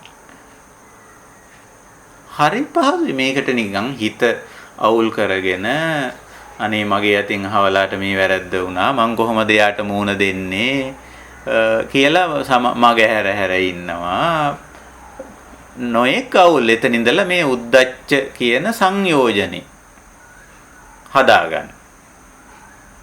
අර මේ ප්‍රමාද දෝෂය මේ ඇතිවීම හිත කලබල වීම සිද්ධ වෙන්න පුළුවන්. උද්දච්ච වෙන්න පුළුවන්. උද්දච්ච කියන එක හේතුඵල ධර්මතාවයක්. නමුත් මේ උද්දච්ච සංයෝජනය කියන එක අපේ විදර්ශනාව නැතිකම, අපේ තියෙන කිසියම් දුර්වලතාවයක් නිසා සිද්ධ වෙන දෙයක්. මේ උද්දච්චයි උද්දච්ච සංයෝජනයයි කියන එක තේරුම් ගන්නවා. ඒකයි තියෙන්නේ. හිත කලබල වෙන්න පුළුවන් කෙනෙක්ගේ අපි ඊයේ කිව්වනේ. යුද හේතු නිසා වෙන්න පුළුවන් ඒක. ඒකට අපේ ජීවිතේ එහෙම හිත පොඩ්ඩක් නොසන්සුන් වෙන කලබල වෙන අවස්ථාවලට ඕන තරම් මුහුණ දෙන්න. වෙනත් අය අපට දක්වන ප්‍රතිචාර අනිත් අය අපට කරන දේවල් වචනෙන් ක්‍රියාවෙන් කරන දේවල් සමහර විට මදි පුංචිකම් කිරීම නොසලකා හැරීම වගේ දේවල්. ඉතින් දැන් මට මේ ඊයේත් පෙරේදත් අපේ ලංකාවේ ඉන්න අම්මා කෙනෙක් කතා කරා. ඇත්තටම එයාගේ වයස අවුරුදු දැන් 85ක්. එතකොට දැන් පුත්තු 3 දෙනෙක් ඉන්න දුවක් ඉන්න. එතකොට දැන් මෙයා මේට කිසියම් මේ දරුවන්ගෙන් යම් නොසලකා හැරීම් සිදු වෙලා මේ වන විට වර්තමාන මොහොත වෙන විට. ඉතින් මට කතා කරලා ඉතින් විනාඩි 15ක් විතර ඒ අම්මා කරේ අඬපු එක. ඉතින් මට තේරුණා මොකක් හරි දැන් මේ හිත අවුල් වෙලා ඉන්නේ මේ වෙලාවේ. ඉතින් මං අහගෙන ඉතින් එයාගේ මුල ඉඳලා විස්තර ඉතින් ජීවිත කතාවක් ටිකක් ඇහුවා. මොකද ආදී වශයෙන් කියලා. ඉතින් ගොඩාක් පැයක් විතර කතා කරපුවාම හිත ටිකක් සංසුන් වුණා. ඒකට අර දරුවන්ගෙන් දැන් මේ වෙන පිටස්තර කෙනෙක්ගෙන් නෙමෙයි මේ දේ සිද්ධ වුනේ. ඉතින් තමන්ගෙම දරුවන්ගෙන් කිසියම් ආකාරයක නොසලකා හැරීමක් වැනි දෙයක් ඉතින් සිද්ධ වෙලා තියෙන. ඒක ඉතින් අම්මා කියන විදිහට ඒක ටිකක් බරපතලයි. එතකොට මේ වගේ දේවල් වෙන්න බැරිද? දැන් අපි සාමාන්‍යයෙන් ඔතෙන්ද කියන්නේ එහෙම වෙන්න බෑ කියලා කියන්නේ. එහෙම වෙන්න බෑ කියන අදහසෙමනේ අපි ඉන්නේ. ඉතින් එතකොට නිත්‍ය සංඥාවකනේ ඉන්නේ. එතනම අර මේ විදර්ශනාවට ඇවිල්ලා නැහනේ. අපි කියන්නේ එහෙම වෙන්න බෑ. අම්මලා තාත්තලා එහෙම නොසලකා හරින්න බෑ. අපි කියන්නේ නොසලකා හැරීම සිද්ධ වෙන්න පුළුවන් හේතුඵල ධර්මානුකූල. ඒක වෙන්න පුළුවන්. ඒක වෙන්න බෑ කියන තැන කවුරු හරි ඉන්නවනම් ඒ කියන්නේ නිත්‍ය සංඥාවේ ඉන්නේ. අනිත්‍ය කියන එක ගැන කිසිම හැඟීමක් ඒ තැනත්තාට නැහැ. අනිත්‍ය කියන්නේ ඕනෑම දෙයක් ඕනෑම වෙලාවක ඕනෑම තත්වයකට වෙනස් වෙන්න පුළුවන්. දැන් මං කලින් ඇහුවා ඒ අම්මගේ මේ දරුවෝ ඔය අම්මට හොඳට සැලකුවේ නැද්ද කලින්? ඇයි නැත්තේ ස්වාමීන් වහන්සේ? මේ හොඳට සැලකුවා මට. මහත්ය නැති වුණා මේ කාලය තුල. ඊට පස්සේ මේ දක්වා ඉතින් හොඳට දරුවෝ 4 දෙනාම හොඳින් සැලකුවා. එතකොට මේ යම් තත්ත්වයන් වෙනස් වුණා. දැන් මේ වෙනස් වීම හැටියට පිළිගන්න මේ අම්මා සූදානම් නැහැ. අනිත්‍ය ධර්මතාවය පිළිගන්න කෙසේවත් සූදානම් නැහැ. මේ දරුවන්ගේ සැලකිලි සත්කාර සම්මාන නොවෙනස්ව තිබිය යුතුයි. ඒවා වෙනස් වෙන්න බෑ කියන තැන තමයි ඉන්නේ. එතකොට වෙනස් වුණු ගමන් හිත උද්දච්චයටපත් වෙනවා. හිත කලබල වෙනවා. හිත කම්පා වෙනවා. නොසන්සුන් වෙනවා. ඉතින් ඒ වගේ දේවල් වෙන්න බැරිද? තමන් ආවාහ විවාහ වෙලා ඉන්න තමන්ගේ සාය පුරුෂයාගේ හෝ භාර්යාවගේ සැලකිලි, සත්කාර, සම්මාන, ආදරේ, ගෞරවේ මේක නිට්ටයයි කියලානේ හිතාගෙන ඉන්නේ. වෙනස් වෙන්නේ නැති එකක් කියලා හිතන්නේ. ඉතින් වෙනස් වුණ ගමන් මොකද වෙන්නේ? සමහරුන්ට කියන මට ඉතින් දැන් ඉතින් ඉඳලා වැඩක් නැහැ කියලා කියනවා. ඉඳලා වැඩක් නැහැ කියනවා. ඉතින් ධර්මයේ අවබෝධ කරගෙන නැහැනේ. විදර්ශනාව ගෑවිලාවත් නැහැ. තේරෙන්නේ නැහැ මේක නිත්‍ය දෙයක් නෙවෙයි කියලා. මේ තමන්ගේ කලත්‍රයගේ සහකාරයගේ හෝ සහකාරියගේ මේ තියෙන ගෞරවය, මේ තියෙන ආදරය, මේ තියෙන සැලකිල්ල නිත්‍යයි කියලා හිතන්න. නිත්‍ය දෙයක්. ඒක හැමදාම විවාහ වුණු දවසේ ඉඳලා මැරෙනකන් එක දිගටම එක විදිහටම තියෙන්න ඕන කියලා නේ හිතන්නේ. එහෙම තියෙන දෙයක් කියලා හිතාගෙන ඉන්නේ. ඒක ගැන නිත්‍ය සංඥාවක් ඇති කරගෙන තියෙනවා. කෝ විදර්ශනාව, කෝ විපස්සනාව, කෝ යථාභූත ඥාන දර්ශනේ. ඕනෑම දෙයක් ඕනෑම වෙලාවක ඕනෑම තත්වයකට වෙනස් වෙන්න පුළුවන්. ඒකනේ අනිත්‍ය. අනිච්චං කිව්වේ ඒකනේ. ඉතින් ඕක තේරුම් නැති වුනාම හිත උද්දච්චයටපත් වෙනවා. උද්දච්චයටපත් වුණා මේක තේරිලා තියෙනවා නම් මේක හදා ගන්න පුළුවන් හිත. කොයි දෙයක් වෙනස් වෙනවනේ. මම දැන් ඒක තේරුම් අරගෙනනේ තියෙන්නේ. දැන් මට මේ ජීවිතයේ තිබුණු වටිනාම දේ වෙනස් වුණා. දැන් සමහරුන්ට වටිනාම දේ ඒකනේ. එහෙමනේ එක එක්කෙනාට තියෙනවනේ වටිනාම දේ. පුංචි කාලේ වටිනාම දේ මේක වෙන්න පුළුවන්. සෙල්ලම් බඩුව බෝනික්ක වෙන්න පුළුවන්. නේ? ලොකු වෙනකොට වටිනාම දේ තව එකක් වෙන්න පුළුවන්. තරුණ කාලේ වටිනාම දේ තව එකක් වෙන්න පුළුවන්. විවාහ ජීවිතයේ වටිනාම දේ තමන්ගේ ස්වාමි පුරුෂයව භාර්යාව වෙන්න පුළුවන්. එහෙම නැත්නම් තව මොන හරි තියෙන්න පුළුවන් වටිනාම දේ කියලා. එහෙම දේවල් තියෙන්න පුළුවන්. ඒක ප්‍රශ්නයක් නෙමෙයි. නමුත් මේ වටිනාම දේ වෙනස් වෙනවනේ. අනිත්‍යයිනේ. ඒක අවබෝධ වුණා වෙලා තියෙනවා නම් අර දේ වෙනස් වුණා කියලා මේ කියන අපි කතා කරන මේ උද්දච්ච තත්වයට හිතපත් වෙන්නේ. හිත නොසන්සුන් වෙන්නේ, හිත කලබල වෙන්නේ. නේ? හිතේ කාර්මුණක පවත්ව ගන්න බැරි මේ ගතියනේ. මේ අපි උද්දච්ච කිව්වේ. ඉතින් එහෙම එකක් වෙන්නේ නැහැ. එහෙම දෙයක් වුණත් අර මම ඊයේ කිව්වේ ධර්ම පාඨයක් තුවටං චිත්තං සමාධියති කියලා. හරි ඉක්මනින් හිත සමාධිමත් වෙනවා. හිත තැම්පත් වෙනවා. අර හිතේ තියෙන සමාධිමත් ගතිය නැතිවීමනේ මේ උද්දච්ච කියන්නේ. මේ ගැඹුරු විපස්සනා සමාධිය නෙමෙයි. ගැඹුරු විපස්සනා සමාධියට ආවොත් හිත උද්දච්චයටපත් වෙන්නේ නැහැ. ඒක නිසායි අපි මේ විදර්ශනාව කතා කරගෙන යන්නේ. නමුත් මේ සාමාන්‍ය මට්ටමේදී යම් දේවල් වලින් හිත සංසුන් වෙලා තියෙනවා. හිත සැහැල්ලු වෙලා හිතේ සැනසීමෙන් ඉන්නවා කියලා අපි කියන්නේ. හිතේ සැනසීමෙන් ඉන්නවා කියලා. එහෙම තියෙනවා. ඉතින් ඒ හිතේ සැනසීමෙන් ඉන්නවා කියලා කියන්නේ අර තමන්ගේ වටපිටාව අර එක්තරා ප්‍රමාණයකට එක්තරා තමන් මේ අපේක්ෂා කරන මට්ටමෙන් පවතිනකොට තියෙන. හැබැයි ඒ විදිහට පවතින්නේ නැහැ මේක. වෙනස් වෙනවා. ඉතින් ওই විදිහට ওই ධර්මතා ගැඹුරින් තේරුම් ගැනීම. මේවා ධර්මතා. අපේ යතින් යම් යට අඩුපාඩු සිද්ධ වීම ධර්මතාවය. ඉතින් ඕකට අපි පශ්චාත්තාප වෙන්න හිත කලබල කරගන්න ඕනේ නැහැ. ඊට අදාළ එක්කෙනාට කියනවා මගේ යතින් මෙන්න මේ වැරද්ද වුණා. සමා වෙන්න. මට මේක හදාගන්න උදව් කරන්න. කොහොමද මගේ යතින් සිද්ධ වුණු වැරද්ද නිවැරදි කරගන්න? ඔයත් මට උදව් කරන්න. නැත්තම් මම වෙන කෙනෙකුට මගේ යතින් අහවලාට මේ වැරද්ද වුණා. කොහොමද මම මේ වැරද්ද නිවැරදි කරගන්නේ? ඉතින් හරි ලීසි. අඩුම ගානේ දෙන්නෙක් ඇතුලේ මේක ඉවර කරගන්න පුළුවන්. දෙන්නෙක් මදිනන්නේ තුන් දෙනෙක් ඕන වෙන්නේ. ඒ තුන් දෙනා ඇතුලේ හරි මේක ඉවර කරගන්න පුළුවන්. මෙන්න මේ අතපසු වීම මේ වැරද්ද සිද්ධ වුණා. මේ ඒක පිළිගන්න ඉස්සර වෙලා බුදුරජාණන් වහන්සේ කියලා තියෙන හරිය ලස්සනයි මේ බුදුහාමුදුරන්ගේ ප්‍රතිපදාව. නේ? ඒක උත්තානීකා තබ්බං විවරිතබ්බං මේක මෙහෙම දෙයක් වුණා. ඊට පස්සේ පිළිගන්න, සමාව ගන්න, හදාගන්න. එතනින් ඉවරයි. ඉතින් ඕකට හිත කලබල කරගෙන, හිත නොසන්සුන් කරගෙන, පුද්ගලයා මග හැර ඉන්න අවශ්‍යතාවයක් නැහැ. ඒකයි තියෙන්නේ. බුදුරජාණන් වහන්සේට වැරදි කරපු අය හිටියා ඕන තරම්. ඉතින් බුදුරජාණන් වහන්සේ මේ වැරද්ද පිළිගත්තම ගන්න බොහොම හොඳයි. ඒක තමයි වෙන්න ඕන. ඒක තමයි වෙන්න ඕන.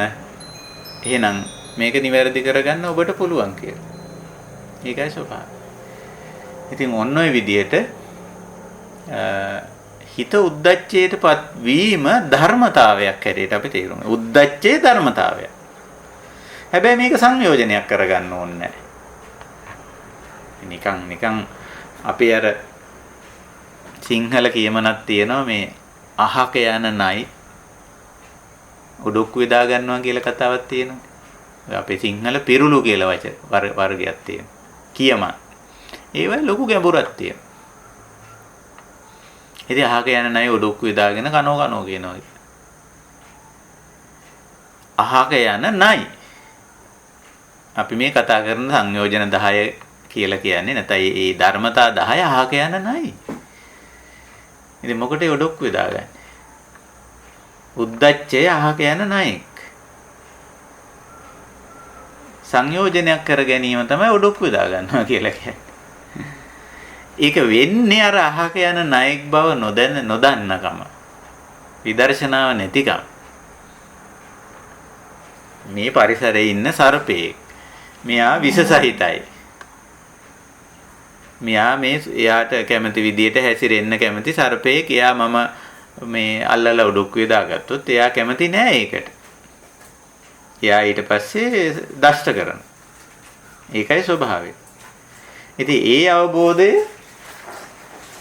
මේ නැති නිසානේ අපි අහක යන සර්පය අල්ලලා උඩුක්කුවේ දාගන්නේ. ඔය අපේ සිංහල කියම. හරියටම මේ කෙලස් කියන ඒවා ඔහොම දෙයක්. මේ ඔක්කොම සංයෝජන ධර්ම 10න් කියවෙන කාරණා අවිද්‍යාව හැර. අවිද්‍යාවත් අපි ටිකක් මේකට ගන්න පුළුවන්. ස්වභාවික සංසිද්ධි. ස්වභාවික සංසිද්ධි. දැන් ඔබට තේරෙනවා ඇති අපි දැන් මේ සාකච්ඡා කරන උද්දච්චය. ස්වභාවික සංසිද්ධියක්. හිත කලබල වෙන්න හේතු වෙන දේවල් ඕන තරම් තියෙනවා. ඕන තරම් තියෙනවා. ඒකයි බුදුරජාණන් වහන්සේ කියන්නේ ඒ දේශනා කළේ ඒ හිත කලබල වුණාම මේක හරියට අර නිසල ජලයට යමක් වැටුනම ඒ ජලය පොඩ්ඩක් කැළඹෙනවා වගේ. එහෙම වෙනවා. හැබැයි අපි මේ වෙලාවේ සතිමත් වෙන්න ඕන. මේ අහවල් දේ නිසා තමයි මගේ හිත පොඩ්ඩක් කලබල වුනේ.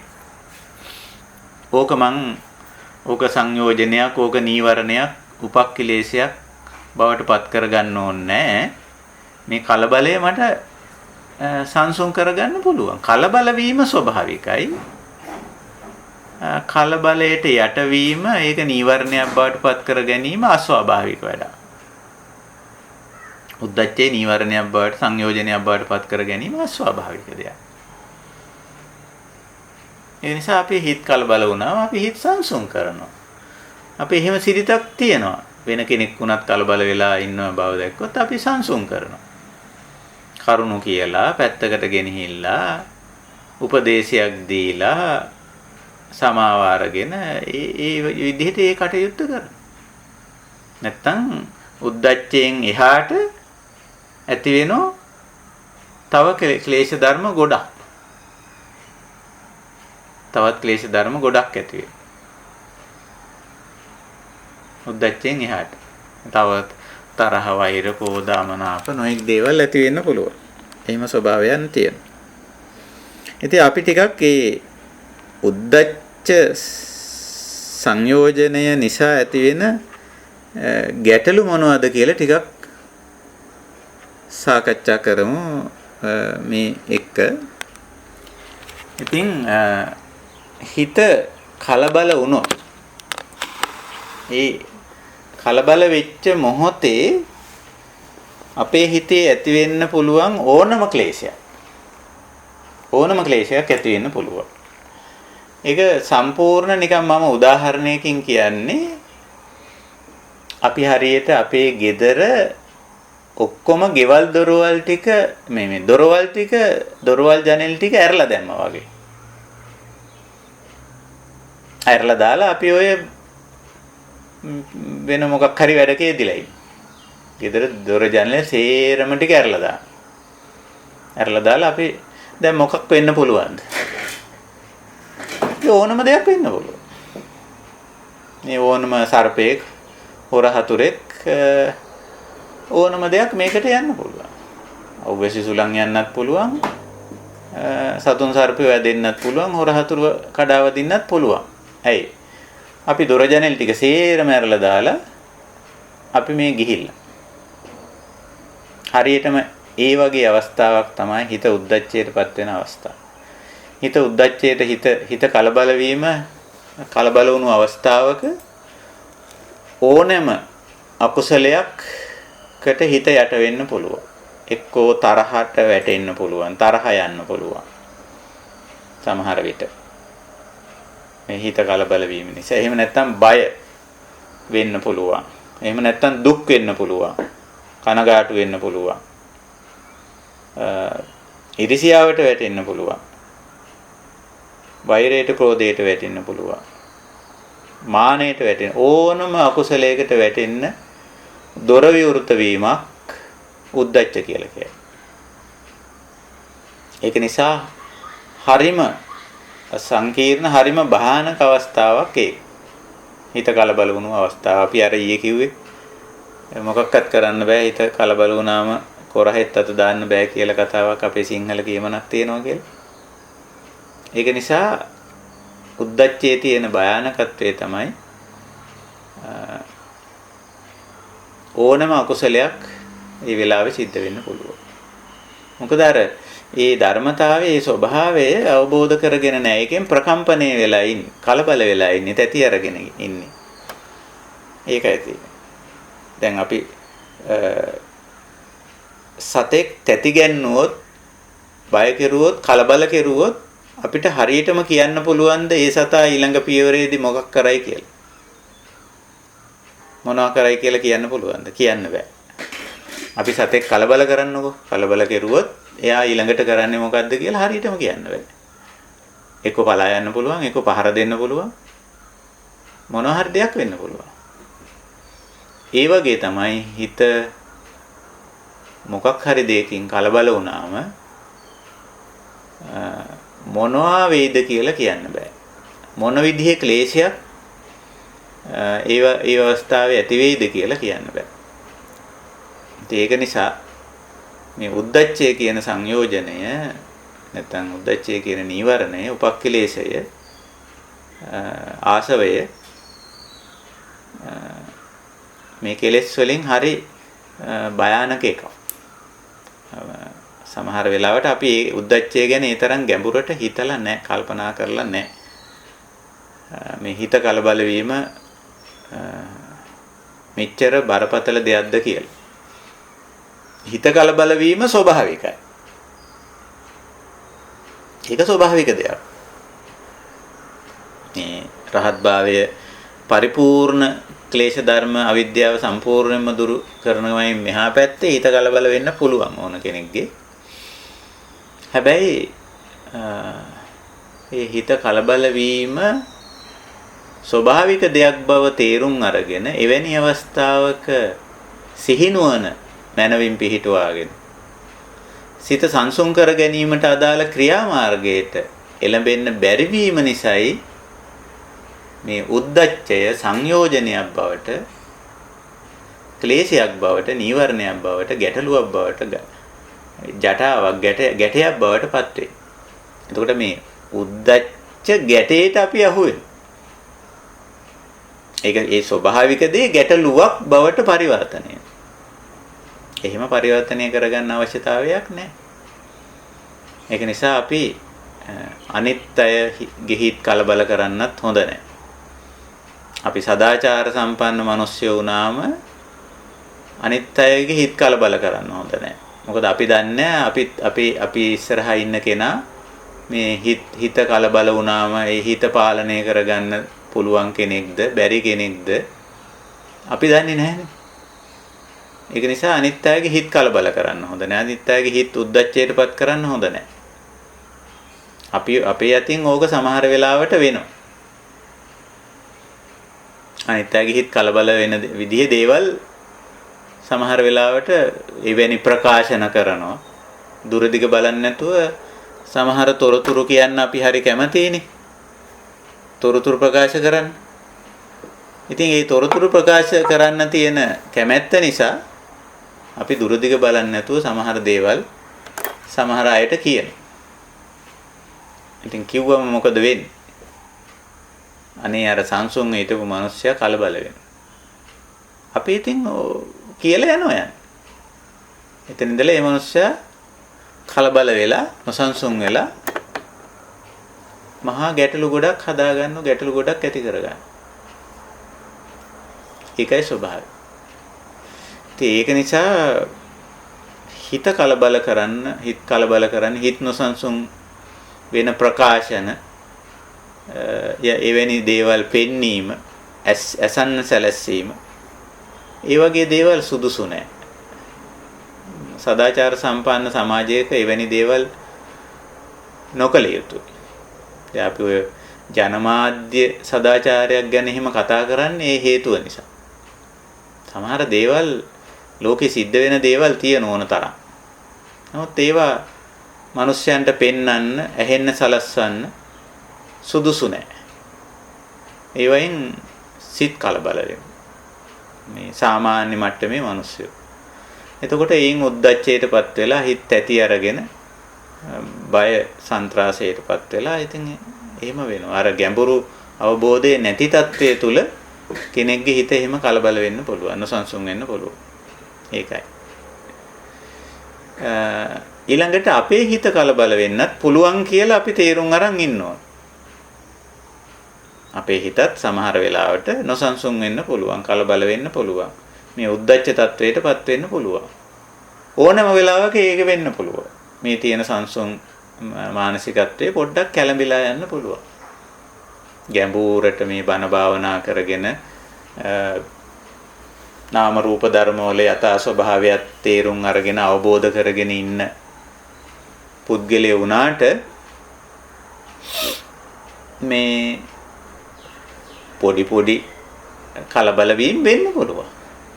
ඒකට තමයි ඔය ඒ වෙලාවේ හොඳට සිහිනුවන උපද්දා ගන්න කියලා අපි බුදුරජාණන් වහන්සේ දේශනා කරලා තියෙනවා. අපි කිව්වේ වික්කිත්තං චිත්තන්ති පජානාති කියලා. මේ වික්ෂිප්ත වුණු උද්දච්චයටපත් වුණු හිත ගැන සතිමත් වෙන්න කියලා. වෙන ඒකට විකල්පයක් නැහැ. ඒක ගැන සිහිනුවන උපද්ද ගන්න. ඕ මම පොඩ්ඩක් කලබලෙන් ඉන්නේ මේ වෙලාවේ. අපි එහෙම තේරුම් ගත්තම අපිට පුළුවන් මේක හසුරව ගන්න. දැන් අපිට කෙනෙක් කතා බහ කරත් ඉතින් අපි කියනවා මේ පොඩ්ඩක් බිසි මේ වෙලාවේ. පස්සේ කතා කරනවද? ඇයි අර කලබලයේ ඇස්සේ බෑ මේක. අපි දන්නවා අපි පොඩ්ඩක් කලබලයි. මේ බිසි කියන එකේ හුඟක් වෙලාවට මේ වැඩි කියන පැත්ත තමයි හුඟක් අය ගන්නෙ. නමුත් හිතේ මේ කලබල ගතියක් නොසන්සුන් ගතියක් තියෙනවා වැඩි නිසා වෙන්නත් පුළුවන්. එහෙම නැත්නම් වෙනත් සිද්ධ වෙච්ච මොකක් හරි නිසා හිත මේ කලබල වෙලා තැති අරගෙන තියෙනවා වෙන්නත් පුළුවන්. ඉතින් ඒ වගේ වෙලාවක අපි ඒ ගැන දැනුවත්ව ඉන්නවා. සතිය ප ဋ ාණ කරගෙන ඉන්නේ, සතිපට්ඨානෙන් ඉන්නේ. යමක් වෙලා තියෙන්නේ මේ වෙලාවේ. ඉතින් එහෙම කෙනාට මේක සංයෝජනයක්, නීවරණයක් බවට පත් කරගන්න අවශ්‍ය වෙන්නේ නැහැ. එහෙම වෙන්නේ නැහැ. බොහොම තුවටන් චිත්තං සමාධියති බොහොම ඉක්මනින් හිතේ තිබුණු අර නොසන්සුන් ගතිය, කලබල ගතිය මගහැරිලා යනවා. ඒකයි තියෙන්නේ. ඒකට නොඑක් උපක්‍රම තියෙනවා. පොඩ්ඩක් එතනින් එහා මෙහා වෙලා සිටීම, වෙනත් දෙයකට අවධානය යොමු කිරීම ආදී දේවල් වලින් ඒක කරගන්න පුළුවන්. හිත සංසුන් වෙන්න ඕන. සමාධිමත් හිතක් නැතුව මේ ඉතිරි කොටස කරන්න බෑනේ, කලබල හිතකින් කරන්න බෑ. ඒක නිසා අපි මේ විදර්ශනා මාතෘකාවේදී දැන් අපි මේ කතා කරගෙන යන්නේ මෙන්න මේ ඇතුළත වැටෙන ගැට. අපි ඒකට සංයෝජන කියන වචනේ පාවිච්චි කරන්නේ. මේ ගැටේ වැටෙන විදිහ දකින්න එක. ඒක තමයි මේ යථාභූත ඥාන දර්ශන. ඒක තමයි විපස්සනා විදර්ශනාව.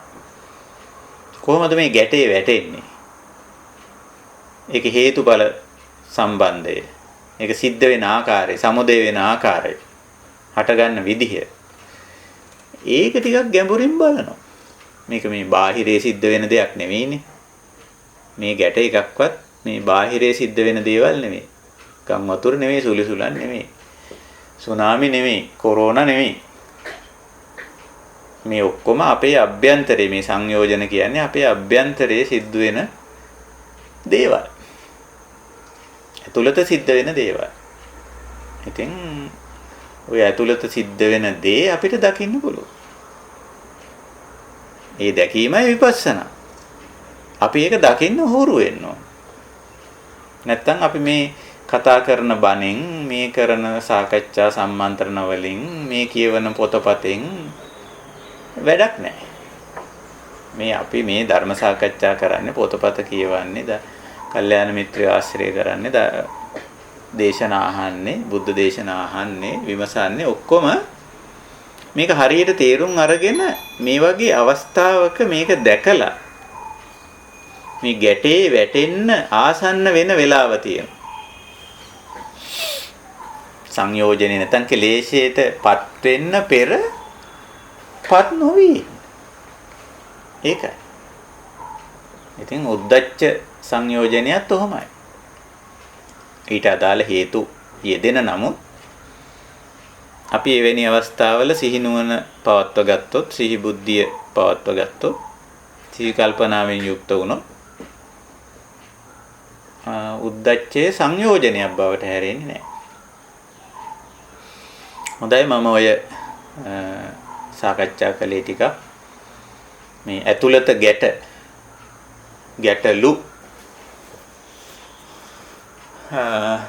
ගැටලු කියලා නේ කියන්නේ මේවට නේද? ඇත්තටම ගැට නෙමෙයි, ගැටලු. අර සිංහලෙන් ලු කියන්නේ අනියමාර්ථයටනේ. එනවලු යනවලු නේද? දෙනවලු. ඇත්තටම මේ බලපුවාම මේවා ඇත්තටම ගැටලු මේවා.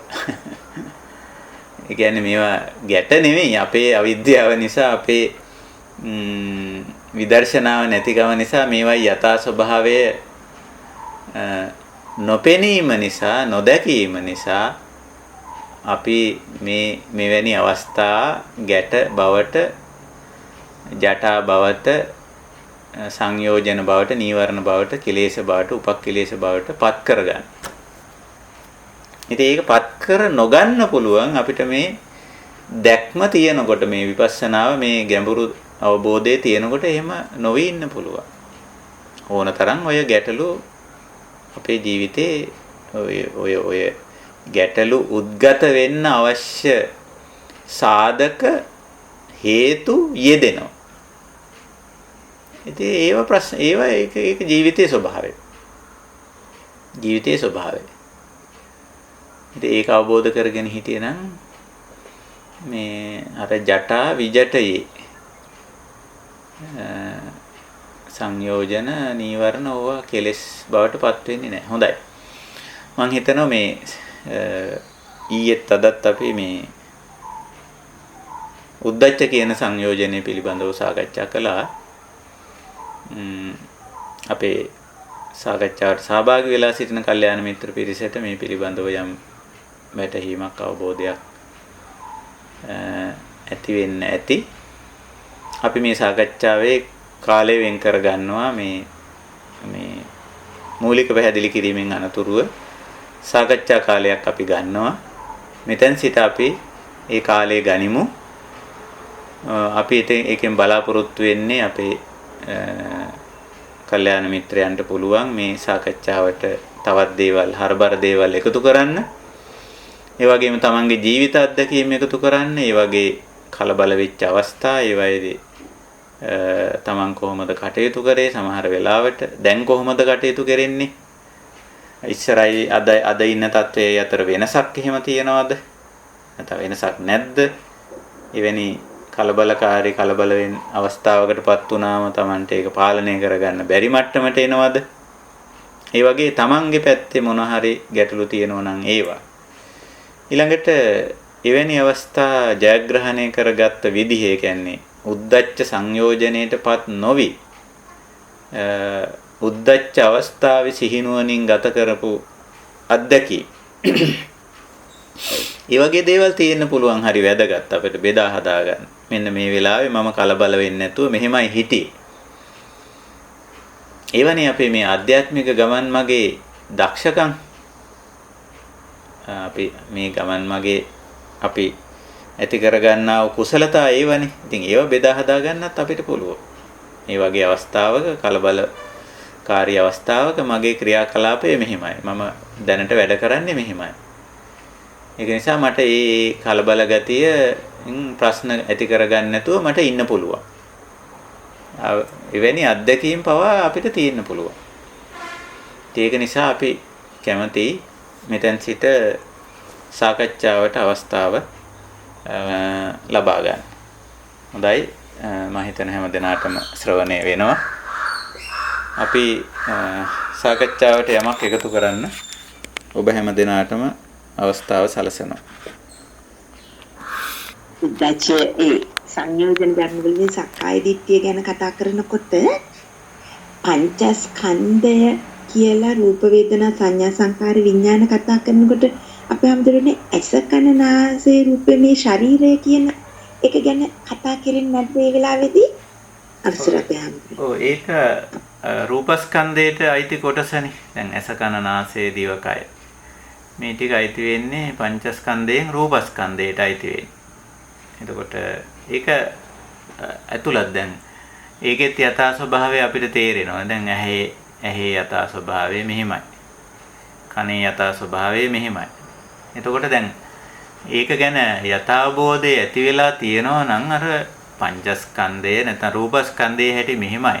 ඒ රූපස්කන්ධයේ ඇති වෙන වෙනස් වීම හැමුවේ අපි උද්දච්චයටපත් වෙන්නේ නැහැ. දැන් උදාහරණයක් ගත්තොත් දැන් ඇහැනේ අපිට දැන් ඔය තියෙන ඉන්ද්‍රියන් වලින් ඉතින් ඇහැ වගේ කියලා කියනෝනේ. මේ හරිම ඉතින් අත්‍යවශ්‍ය ඉන්ද්‍රියනෙම ඇහැ. ඉතින් හිටි ගමන් සමාහයට ඇහැ පේන්නේ නැතුව යන්න පුළුවන්. මේ ඇහැ පෙනීම වෙනස් වෙන්න පුළුවන්.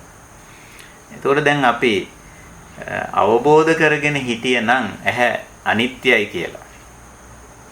එතෙන්දී අපි අර ඇහැ අපිට කලබල වෙන්න හේතුවක් යෙදිලා තියෙනවා. ඇහැ පෙනි තිබුණා හිටි ගමන් පේන්නේ නැතුව ගියා.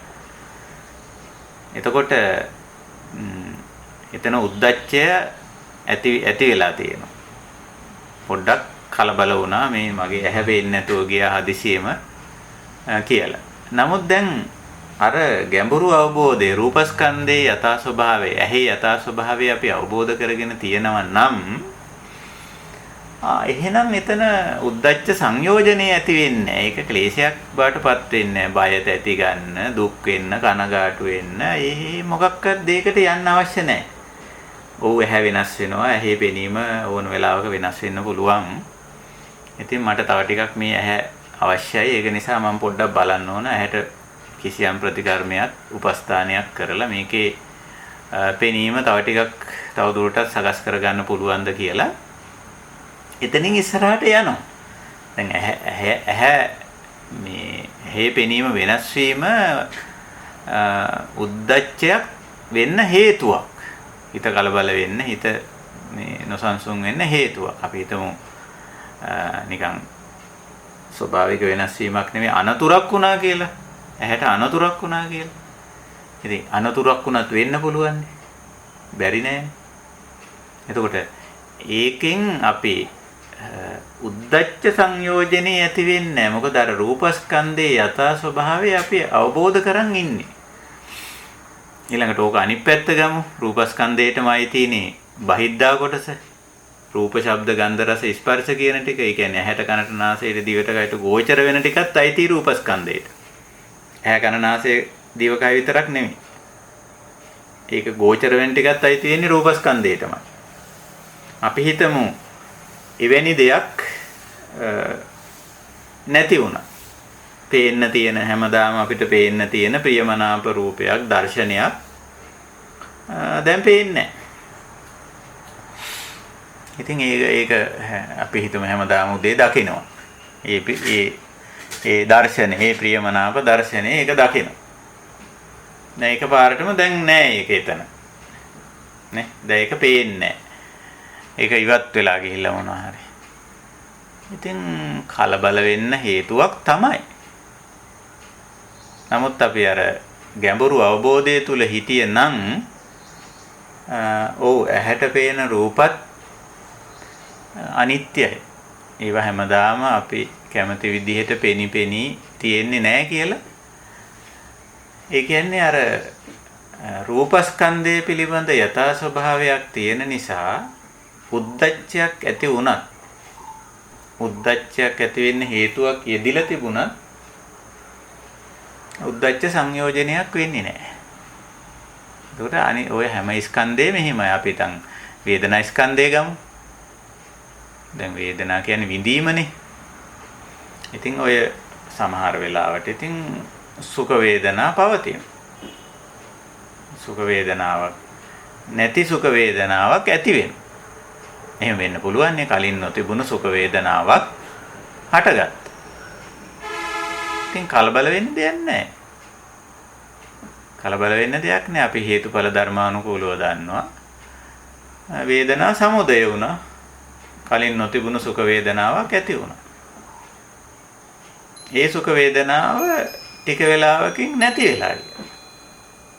ඉතින් ඒක කලබල වෙන්න දෙයක් නැහැ. අපි දන්නවා සමුදය වගේම වය. එහෙමනේ. ඊළඟට දුක් වේදනාවක් ගත්තොත් දුක් වේදනාවක් සමුදය වුණා, ඇති වුණා.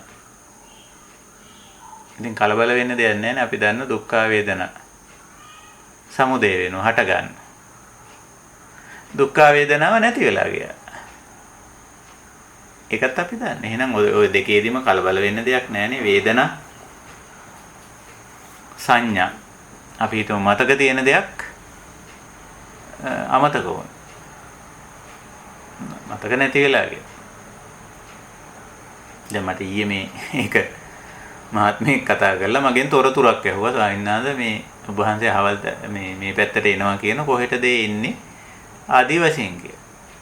ඉතින් මේ මහත්ය අහන වෙලාවේ මට මේ පන්සලේ නම මතක් වෙන්නෙම නැහැ. ඉතින් මේ මම නිතර යන පන්සලේ නම. ඉතින් මේ මං කිව්වා මේ ඔය ළඟමයි මහත්තයා ඉන්න ළඟමයි මේ පන්සල තියෙන්නේ. මං එහෙට එනවා කියලා. මාසෙකට සැරයක්. ඉතින් මොකද්ද සාහිණාද පන්සල? මං කිව්වා මහත්තයා මට මතක් වෙන්නේ නැහැ. හරි පුදුමයිනේ සාහිණාද. ඔබ වහන්සේ මාසෙකට සැරයක් එන පන්සලේ නම අමතක. ඒ වෙලාවේ මතක නැහැ. ඉතින් සංඥා ස්කන්ධේ යම්කිසි සංඥාවක් ඇති වෙලා වගේම පැවතිලා නැති වෙලා යන්න පුළුවන්. ඉතින් අපි එතන කලබල වෙන්න දෙයක් නැහැ. අපි විදර්ශනාව තුල ඉන්නකොට, අපි සීනුවන තුල ඉන්නකොට ඉතින් මං කිව්වා මට දැන් නම් මහත්තයා මතක් නැහැ. මම මතක් වුණොත් කියන්නම් කියලා. ඉතින් ඔතන නිකන් හරි පුදුම කෙනෙක් නිකන් තැති ගන්න පුදුම වෙන්න දෙයක් නැහැ. ඉතින් සංඥා ස්කන්ධයත් අනිත්‍යයි. නේ? ওই විදිහට පංචස්කන්ධයම මේ වෙනස් වීම තුළ මේ උද්දච්චය වෙන්න පුළුවන් කෙනෙකුට. ඉතින් උද්දච්ච වෙන්න හේතුවක්. මට මේක මෙච්චර මතක තිබුණ එක අමතක වුණානේ. නේ? අමතක වුණානේ. සමහර කෙනෙක් අපිට චෝදනා කරන්නත් පුළුවන්. අර මිනිස්සයා මට මේක කිව්වේ නෑනේ. බොරුවට මට කිව්වා අමතක වුණා කියලා. තව නිකන් අවුල් හැදෙන්න හේතුවක් කරගන්න පුළුවන් ඕවා. නමුත් අපි දන්නවා ඇත්ත වශයෙන්ම මේක අමතක වුණා. ඔය විදිහට පංචස්කන්ධයේ ඕනම ස්කන්ධයක් සම්බන්ධයෙන් උද්දච්ච ස්වභාවය ඇති වෙන්න පුළුවන්. හිත කලබල වෙන්න පුළුවන්. ඒවය වෙනස් වීම, ඇතිවීම, නැතිවීම, විපරිණාමය වීම ඕවා ඉතින් උද්දච්චයට හේතු. උද්දච්චයට හේතු. හිත කලබල වෙන්න පුළුවන් ඕවයින් පොඩ්ඩක්. ඒ වුණාට අපි ඒවා යථා ස්වභාවය අවබෝධ කරගෙන ඉන්නවා නම් එතන මේ උද්දච්ච සංයෝජනේ ඇති වෙන්නේ නැහැ.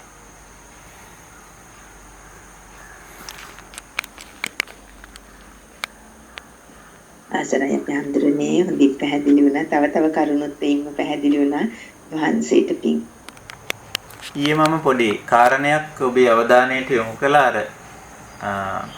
මම ඒකට පිළිතුරක් වගේ දෙයක් දුන්නේ නැතුව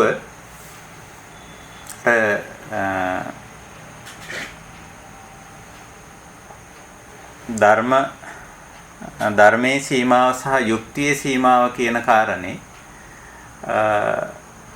ගැන අපේ ජීවිතයේ අපි සමහර සංසිද්ධිවලදී ධර්මයේ සීමාවෙන් නතර වෙන්න බෑ, යුක්තිය පසිඳලීමේ සීමාවටත් ඇතුල් විය යුතුයි කියන කාරණේ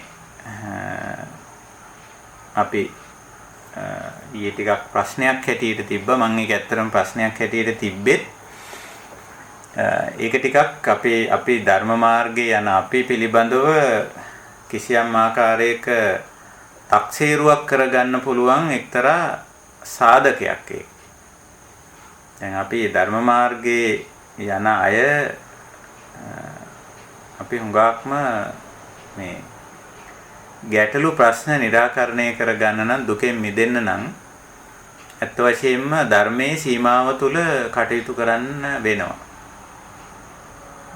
අපේ උදාහරණයක් හැටියට අපි ගත්තේ වෙනත් කෙනෙකුගෙන් සිදුවෙන වරදක්. එතකොට මේ වැරද්ද පිළිබඳ ධර්මයේ සීමාව තුල කටයුතු කිරීම කියලා කියන්නේ පළමු කොටම අපි මේ වැරද්ද නිසා අපි කෙලෙස් හදාගන්නේ නැහැ.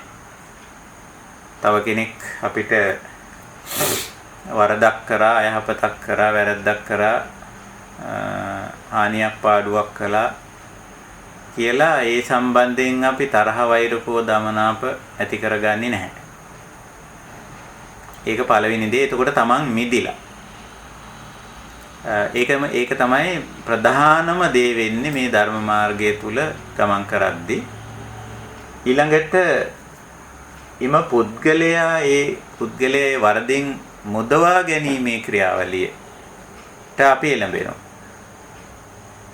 එතකොටත් අපි කරන්නේ ඒ තැනත්තාට ඒ වරදක් ලෙස ධර්මානුකූලව පෙන්නලා දෙනවා.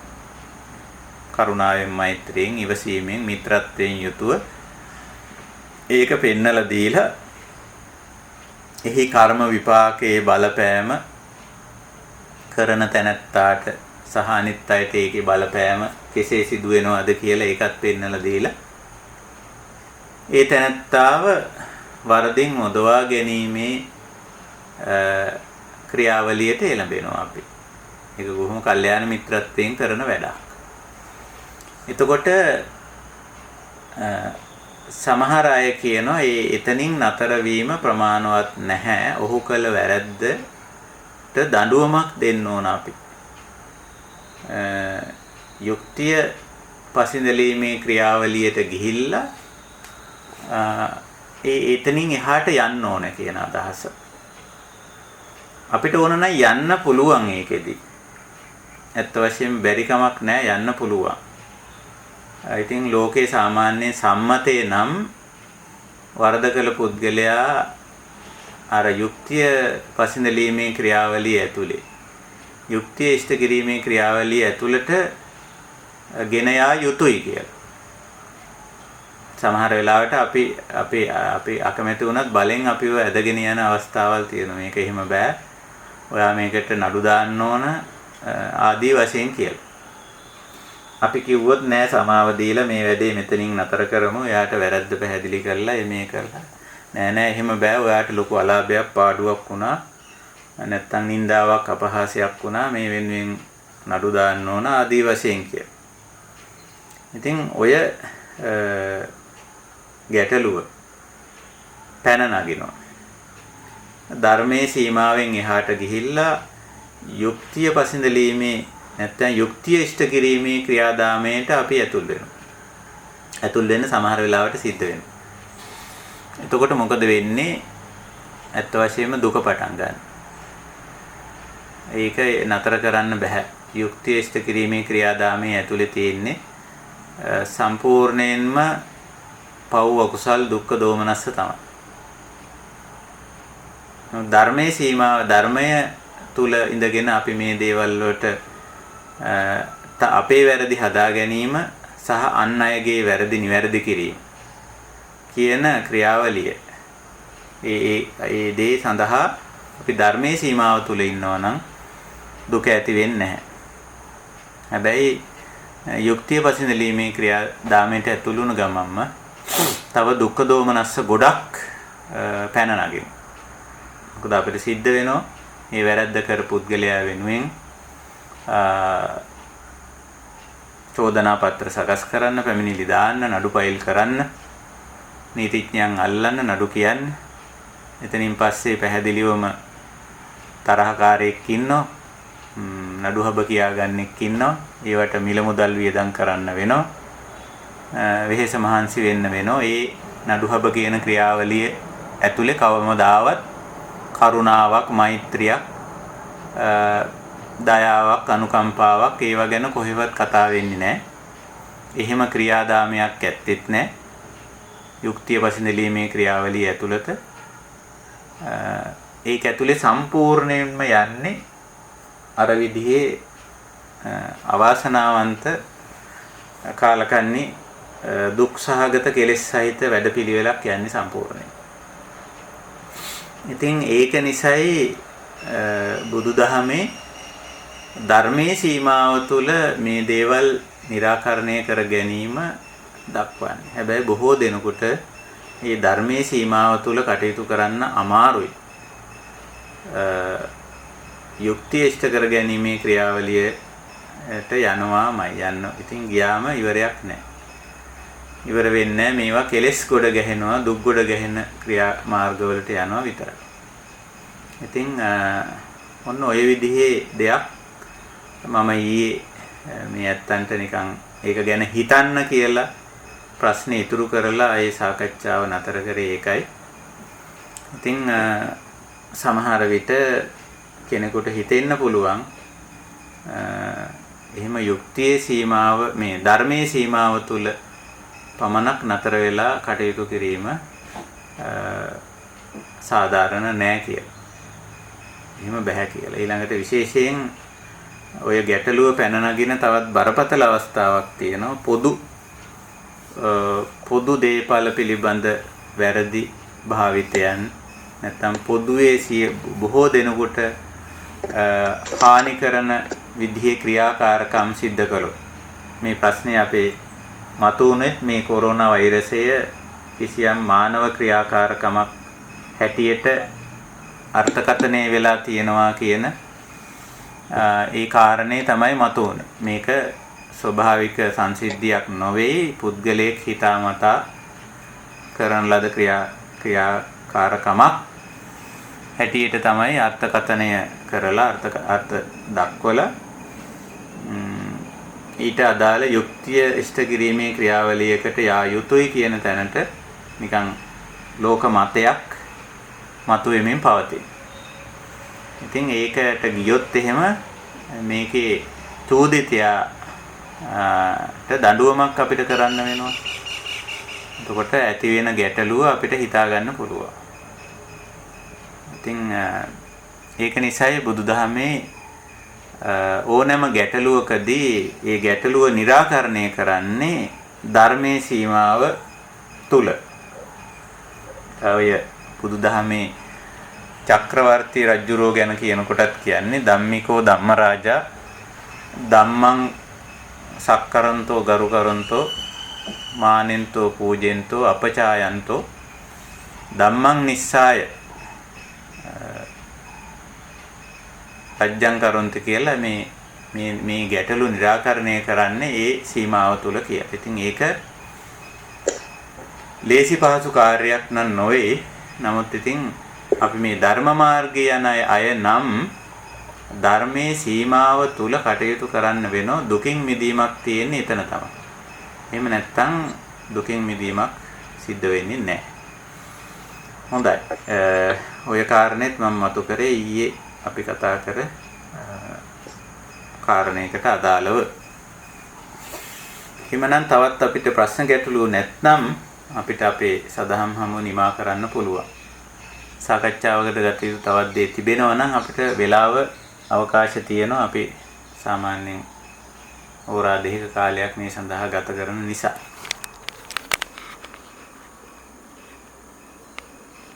කියන්නේ අපි මේ දවස්වල ගොඩාක් කතා කරන්නේ මේ කොරෝනා එක්ක සම්බන්ධතාවයත් එක්කමයි.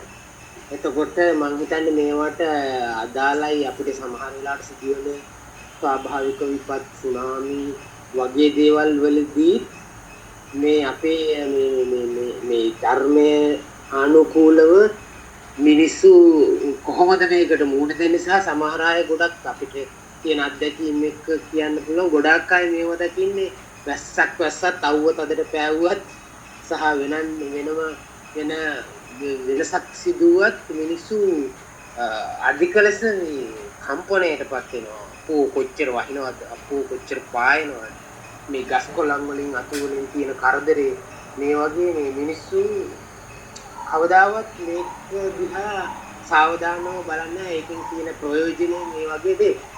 මේ වගේ අවස්ථාවල් වලදී අපි කොහොමද මේක දිහා සිවුම්ව බලලා අනිත් කෙනාව අපේ ඒ කියන්නේ මේ අපිට අඩුම ගන්න යම් ප්‍රමාණයකින් මේවා මේ ස්වාභාවික දේවල් හදිසි තත්වයන් කියලා මේ දන්නන පට්ටමට මිනිසුන් ගෙන එන්නේ කොහොමද කියලා අපේ සාමාන්‍ය මිනිසුන්ට සාමාන්‍ය උපදේශයක් හැටියට අපි දෙන්නේ කොහොමද කියලා අපිව දැනුවත් කරොත් අපිට යම් ප්‍රමාණයකට 10 දෙනෙක් හරි මේ දැනුවත් කිරීම කරන්න පුළුවන්. ඔබ වහන්සේ කොහොමද ඒක ධර්මයේ පැත්තෙන් මේක අපි කෙනෙකුට උපදෙස් දෙන්නේ කියලා පැහැදිලි කරනවා නම් වටිනවා කියලා මම හිතනවා. පළමුවෙන් අපි මේ தත්ත්වය අවබෝධ කරගෙන අපි කලබල නොවී සිටින. දැන් කලබලයනේ අද මේ දැන් අපේ මාතෘකාවත් උද්දච්ච කියන්නේ මේ කලබලයනේ. හිත කලබල වීමනේ. එතකොට පළමුව අපි මේ දේවල් හේතුඵල ධර්මානුකූලව අවබෝධ කරගෙන තියෙන්න ඕන. මම හිතන්නේ අපිට නම් කලබලයක් නැහැ අත් වශයෙන්. මේ එහෙම ගැටලුවක් නැහැ. ඉතින් මොකද අපි මේවා හේතුඵල ධර්මානුකූලව තේරුම් අරන් තියෙනවා. එකක් මේක මානව ක්‍රියාකාරකමක් වෙන්නත් පුළුවන්, ස්වභාවික සංසිද්ධියක් වෙන්නත් පුළුවන්. බොහෝ විට අපි නම් විශ්වාස කරන්නේ මේක මානව ක්‍රියාකාරකමකට සබාදහමෙන් ලබා දෙන ප්‍රතිචාරයක් කියලා. ඒ කියන්නේ අපි කන්දක් යටින් හැරුවොත් උඩ ටික කඩාගෙන අපි ඇඟට වැටෙනවනේ. ඒ වගේ දෙයක් මෙතන ඒක හේතුඵල ධර්මානුකූලයි. මානවයා විසින් පහුගිය වසර 150ක විතර කාලය තුල සබාදහමට කරන ලද බරපතල හානි කර තත්වයන් නැවත සකස් කිරීමට සබාදහම ප්‍රයත්න දරනවා. එතකොට ඒකේ සබාදහමේ න්‍යාය ඇතුලේ සබාදහමට තේරෙනවා මෙතන ගැටලුව තියෙන්නේ කොතනද කියලා. ඉතින් මේ ගැටලුව සමහන් කිරීමක් මේ කෙරෙන්නේ. එතකොට මේ ඒකයි මේ රෝගය මිනිසාට ඇර වෙන කිසිම සත්වයකට වැළඳෙන්නේ නැත්තේ. මේ සබාදහමට මේ හානිය කරන්නේ මානවයයි. එතකොට ඒකට කලින් මේ පිළිබඳව යම් සංඥාවන් කෙරුණා. නමුත් මානවයා ඒක තේරුම් කරගත්තේ නැහැ, තේරුම් ගත්තේ නැහැ, ගණන් ගත්තේ නැහැ. ඒක නිසා ලොකු සමහර තේරුම් ගන්නෑ සමහර අය. ඔව් තේරුම් ගන්නේ නැහැ. මේ තේරුම් ගන්න බැරිකම හෝ නැත්තම් තමන්ගේ තියෙන කාම තෘෂ්ණාව වගේ දේවල් නිසා පරිසරයට විශාල වශයෙන් හානි කරනවා. දැන්ට තේරුම් ගන්න බැරිකම නෙමෙයි. දැන් උදාහරණයක් හැටියට ඕසෝන් ස්තරයේ කියන එක අපි අඳුනගෙන තියෙනවා. ඒ වගේම ඒකෙන් තියෙන ලෝකේ සබාධමේට තියෙන රැකවරණය කියන එක අපි අඳුනගෙන තියෙනවා. අවබෝධ කරගෙන තියෙනවා. මේ ගහකොළ කියන දේ අපි අඳුනගෙන තියෙනවා. ඒකෙන් අපිට ස්වභාවිකව වෙන යහපත අඳුනගෙන තියෙනවා. නොදන්නව නෙමෙයි. දන්නව නමුත් කාම තෘෂ්ණාව නිසා මේ කාම තෘෂ්ණාවට යටවීම නිසා මේවා කරනවා. එතකොට මේවයි සබාධමයට දරා ගන්න බැරි තත්වයක් වෙනවා. දැන් අපි උදාහරණයක් ඇටියට ගහකොළ මේ අපේ අවශ්‍යතාවයට ගහකොළ ටික කපාගෙන යනවා. එතකොට වෙන්නේ සබාධමයේ අර සමතුලනය බිඳ වැටිලා යම්කිසි හානිකර දෙයක් වෙනවා. අපිටම උෂ්ණත්වය වැඩි වෙනවා. උෂ්ණත්වය වැඩි වෙනවා. ග්ලැසියර් දිය වුණාම හිම කොටස් දිය වුණාම ලෝකේ ද්‍රව ආසන්න සමහර විට මාලදිවයින නැති වෙලා යන්න ඉඩ තියෙනවා. ඒතර දැන් මාලදිවයින ජලයට වැහිලා යන්නේ මූදට යට වෙලා යන්නේ. අපි මානවයාගේම ක්‍රියාකාරීත්වයක් නිසානේ මේක දන්නවනේ මේක වෙනවා කියලා. ගෝලීය උෂ්ණත්වය වැඩි වෙනකොට ද්‍රවාසන්න හිම දිය වෙනව නැත්නම් අයිස් දිය වෙනව. දිය වීමෙන් ජල ප්‍රතිශතයේ ජල ප්‍රමාණය ඉහළ යනවා. මේ ඔක්කොම දන්නවනේ. නමුත් තමන්ගේ කාම තෘෂ්ණාව නිසා කරුණාවක් මෛත්‍රියක් නැතිකම නිසා මිනිස්සු මේක කරනවා. එතකොට මේවා නොදැන නෙමෙයි සමහර දේවල් දැනගෙන. එතකොට අපි හේතුඵල ධර්මානුකූලව මේ පිළිබඳව අපිට අවබෝධයක් තියෙනවා. එක්කෝ මානව ක්‍රියාකාරකම් වලින් මේවා සිද්ධ වෙනවා. එහෙම නැත්නම් ඒකත් හේතුඵල ධර්මානුකූලයි. එහෙම නැත්නම් වෙනත් සංසිද්ධීන් වලින් මේක සිද්ධ වෙනවා. එතකොට ඒ අනුව අපි මේ සංසිද්ධි තේරුම් අරන් ඉන්නේ. මේවා ටිකක් හිත කලබල වෙන්න තරම් සිද්ධි තමයි. දැනට මතුවලා එන සිද්ධි. නමුත් අපි ඒ හැම දෙයක්ම ස්වභාවික සංසිද්ධි හැටියට තේරුම් අරගෙන අපි ඒ පිළිබඳව කලබල වෙන්නේ නැහැ. හිත උද්දච්චයට හිත කලබල කරගන්නේ නැහැ. කලබල කරගන්නේ නැතුව අපි බලනවා මේකට මුහුණ දෙන්නේ කොහොමද? දැන් මෙතන අහන ප්‍රශ්නේත් ඒකනේ. හැබැයි මුහුණ දෙන්න බෑ. මුහුණ දෙන ක්‍රියාමාර්ගයකට එළඹෙන්න බෑ මේක තේරුම් ගන්නේ නැතුව. තේරුම් ගන්නේ නැතුව මේක කරන්න බෑ. මේක නිකන් එහෙම වුණොත් අර මේ දැන් අර අපේ කතාවක් තියෙනෝනේ මේ අර වඳුරාගේ වලිගෙට ගිනි තිබ්බම ඉතින් ඒක වලිගේ නිවා ගන්න එක පැත්තකින් තියලා ඒක මේක පුරාම ඇවිද්දා කියලා. එතකොට මුළු ගෙන්ගෙට පැන ගියා. හැම ගෙදරම වහලේ ගිනි ඇවිලුණා කියලා. ඒ වගේ මිනිස්සු මේ යථා ස්වභාවය තේරුම් ගන්න නැතුව මේ වලිගේ ගිනි ගත්ත වඳුරු වගේ එහෙ මෙහෙ දුව ඇවිදිනකොට වෙන්නේ ගින්න වැඩි වෙන එක. එතකොට එහෙම නැතුව අපිට පුළුවන් මේ ස්වභාවය ගැන පළමුවෙන්ම කම්පා වෙන්නේ නැතුව, බය වෙන්නේ නැතුව, තැති ගන්න නැතුව මේ ස්වභාවය තේරුම් ගත්තම යම් ප්‍රමාණයකට මේ පවතින තත්වයට අනුගත වීමක් වෙන්න පුළුවන්. අපිට ඊට අදාළ ක්‍රියාමාර්ග තෝරගෙන තියෙනවා. කළ යුතු දේවල් ගැන පැහැදිලි කිරීම කරලා තියෙනවා. ඒවා වෙන්න පුළුවන්. ඒවා අනුගමනය කරන්න පුළුවන්. අනුගමනය කරනවා නම් අපිට මේකට අදාළ සැලකිය යුතු ක්‍රියාමාර්ගයක් නැත්නම් සැලකිය යුතු මේ සහනයක් උත්තරයක් ලබා ගන්න පුළුවන්. නමුත් මිනිස්යන්ට මේ හැකියාව නැහැ. එක්කෝ අවිද්‍යාව එක්කෝ තණ්හාව. එක්ක නොදැනුවත්කම නැත්නම් මේ ආශාව. මේ දෙක පස්සේ පන්නනකොට මේ ගැටලුව ඇති වෙනවා. ඉතින් ඒකයි බුදුදහමේ ওই ගැටලුව පෙන්වන්නේ. ওই අවිද්‍යාව තණ්හා ගැටලුව පෙන්වන්නේ. ඉතින් ඒකට වැටෙන්නේ නැතුව ක්‍රියාමාර්ගයකට එළඹුණොත් අපිට මේ ඇති වෙන ඕනෑම ගැටලුවකට යම් විසඳුමක් ගන්න පුළුවන්. හැබැයි ඒ විසඳුම් වලදීත් අපි දන්නවා සමහර ඒවාට 100% විසඳුම ගන්න බෑ. දැන් අපි හිතන්නේ කොරෝනා වෛරසය 100%ක් අවසන් කරලා අපේ රටේ වැඩ කටයුතු පටන් ගන්න පුළුවන් කියලා. එහෙම පුළුවන් කමක් වෙන එකක් නෑ. අපිට සිද්ධ වෙයි මේ අලුත් වෛරස තත්ත්වයක් එක්ක වැඩ පටන් ගන්න. ඉතින් හොඳ සෞඛ්‍ය පුරුදු ටිකක් තියාගෙන හඳුන්වා දීලා තියෙන බෝවීම වැඩිවීමට හේතු වෙන කාරණා වලින් මිදිලා හැබැයි දුෂ්කරයි, අමාරුයි. ඒ විදිහට අපිට පුළුවන්කම ඇති වෙනවා මේ මිදෙන තත්වයක් ඇති කරගන්න. ඒක ඕක තීරුම් බේරුම් කරන්න බැරි කමක් නැහැ අත් වශයෙන්. තීරුම් තෝරන්න පුළුවන්. මොකද මනුස්සයන්ට තීරුම් ගන්න මේ පුළුවන් එක කෙනාට එක මට්ටමෙන්නේ මේක තීරුම් කරගන්න පුළුවන් වෙන්නේ. ඒක ලෝක ස්වභාවය. ඉතින් ධර්ම මාර්ගය යන අය හැටියට අපි පළමුවෙන් මේක තෝරාගෙන ඒ තුල පිහිටා සිටින්න ඕන. ඊළඟට අනිත් එක්කෙනාටත් අපි පුළුවන් විදිහට මේක තේරුම් කරලා දෙනවා. හැබැයි 100%ක් අනිත් අය මේක තේරුම් ගනී කියලා අපිට විශ්වාස කරන්න බෑ. මොකද ලෝක ධර්මතාවයක් තමයි මිනිස්යන්ගේ විවිධත්වය. මනුෂ්‍ය විවිධත්වයක් තියෙනවා. තේරුම් ගැනීමේ අඩු වැඩිකම් තියෙනවා. එහෙම දෙයක් තියෙන. ඒකයි ස්වභාවය.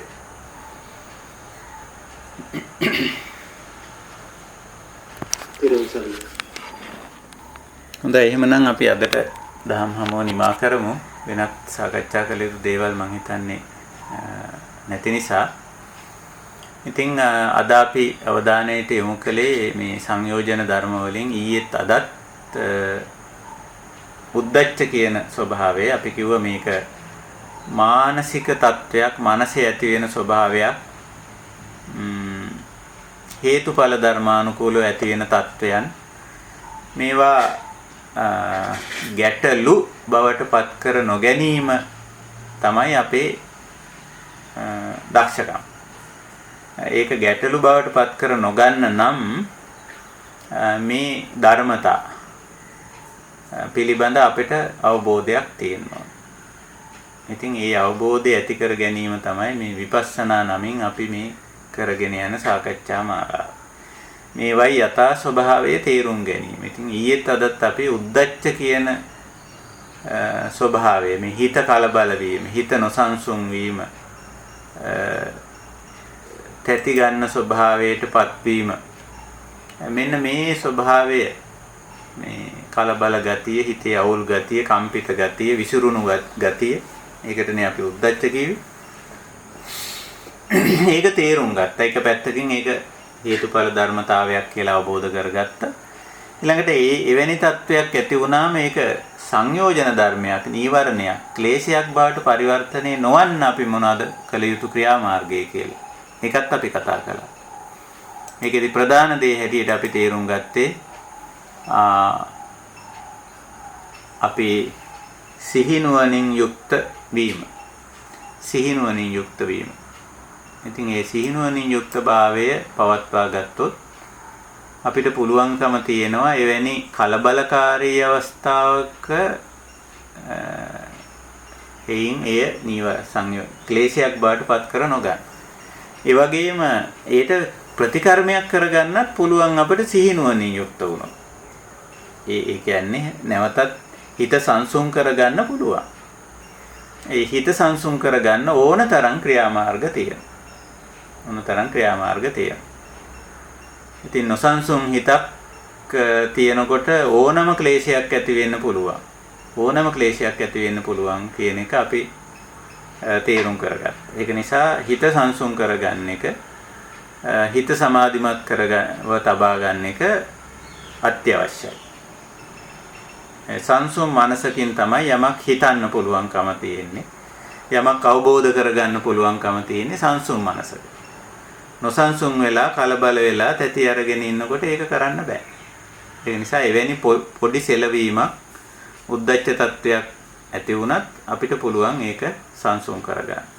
අපි ඒවට ක්‍රියාමාර්ගත් කතා කළා. අපි යටින් යම් කිසි අඩුපාඩුවක් වුණොත් ඕකට හිත කලබල කරගෙන ඉන්න දෙයක් නෑ. අපි ඒට අදාළ කෙනාට කියනවා මගේ අතින් මේ වැරද්ද වුණා, මේකට සමා වෙන්න. අපි මේක හදාගමු. කොහොමද මේක නිවැරදි කරගන්නේ කියලා. දෙන්නම එකතු වෙලා ඒක නිවැරදි කරගන්න එතනින් ඉවරයි ඉතින්. ඕන තරම් එහෙම දේවල් අපේ ජීවිතේ වෙන කෙනෙක් අපිට මොනවා හරි බාධාවක්, කරදරයක්, අවමානයක්, අපහාසයක් කරනවා නම්, නොපිළිගැනීමක් කරනවා නම් ඒකත් අපි අවබෝධ කරගන්නවා. ඇයි එහෙම වෙන්නේ? එහෙම දේවල් වෙන්න පුළුවන් ලෝකේ මිනිස්සු හිතාමතා කරන්නත් පුළුවන්, නොහිතා වෙන්නත් පුළුවන්. ඉතින් මම ඕකට කලබල වෙන්න අවශ්‍ය නැහැ. කලබල වුණොත් මං අනවශ්‍ය අකුසල් ගොඩක් හදාගන්න පැත්තට මං වැටෙනවා. ඒ නිසා මං ওই කාරණේ ටිකක් ඉවසලා සීකල්පනාවෙන් කටයුතු කරනවා. ඉතින් ওই විදිහට අපිට මේ කලබලකාරී හිත කලබල වෙන්න හේතු වෙන අවස්ථා යෙදුනම සිහි නුවණ උපද්දගෙන ටිකක් විමසුම් නුවණ යොදලා සති සම්පජඤ්ඤ දෙක ටිකක් යෙදුවොත් අපිට මේ කලබලකාරී తත්වය සංයෝජනයක් බවට පත් නොවෙන්න කටයුතු කරන්න පුළුවන්. අපිට හිත සංසුන්ව තියාගන්න පුළුවන් ඕනෑම බරපතල අවස්ථාවක.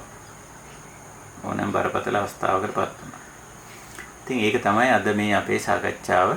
හොඳයි අපි එහෙමනම් අපේ සදහම් හමුව මෙතකින් නිමා කරනවා අද දවසේ. තවදුරටත් අපි මේ සාකච්ඡා මාලාව ඉදිරියට ගෙනියනවා. තවත් අපිට ඉතිරි වෙලා තියෙනවා සංයෝජන ධර්ම වලින් අවිජ්ජා සංයෝජනය ගැන කතා කරන්න.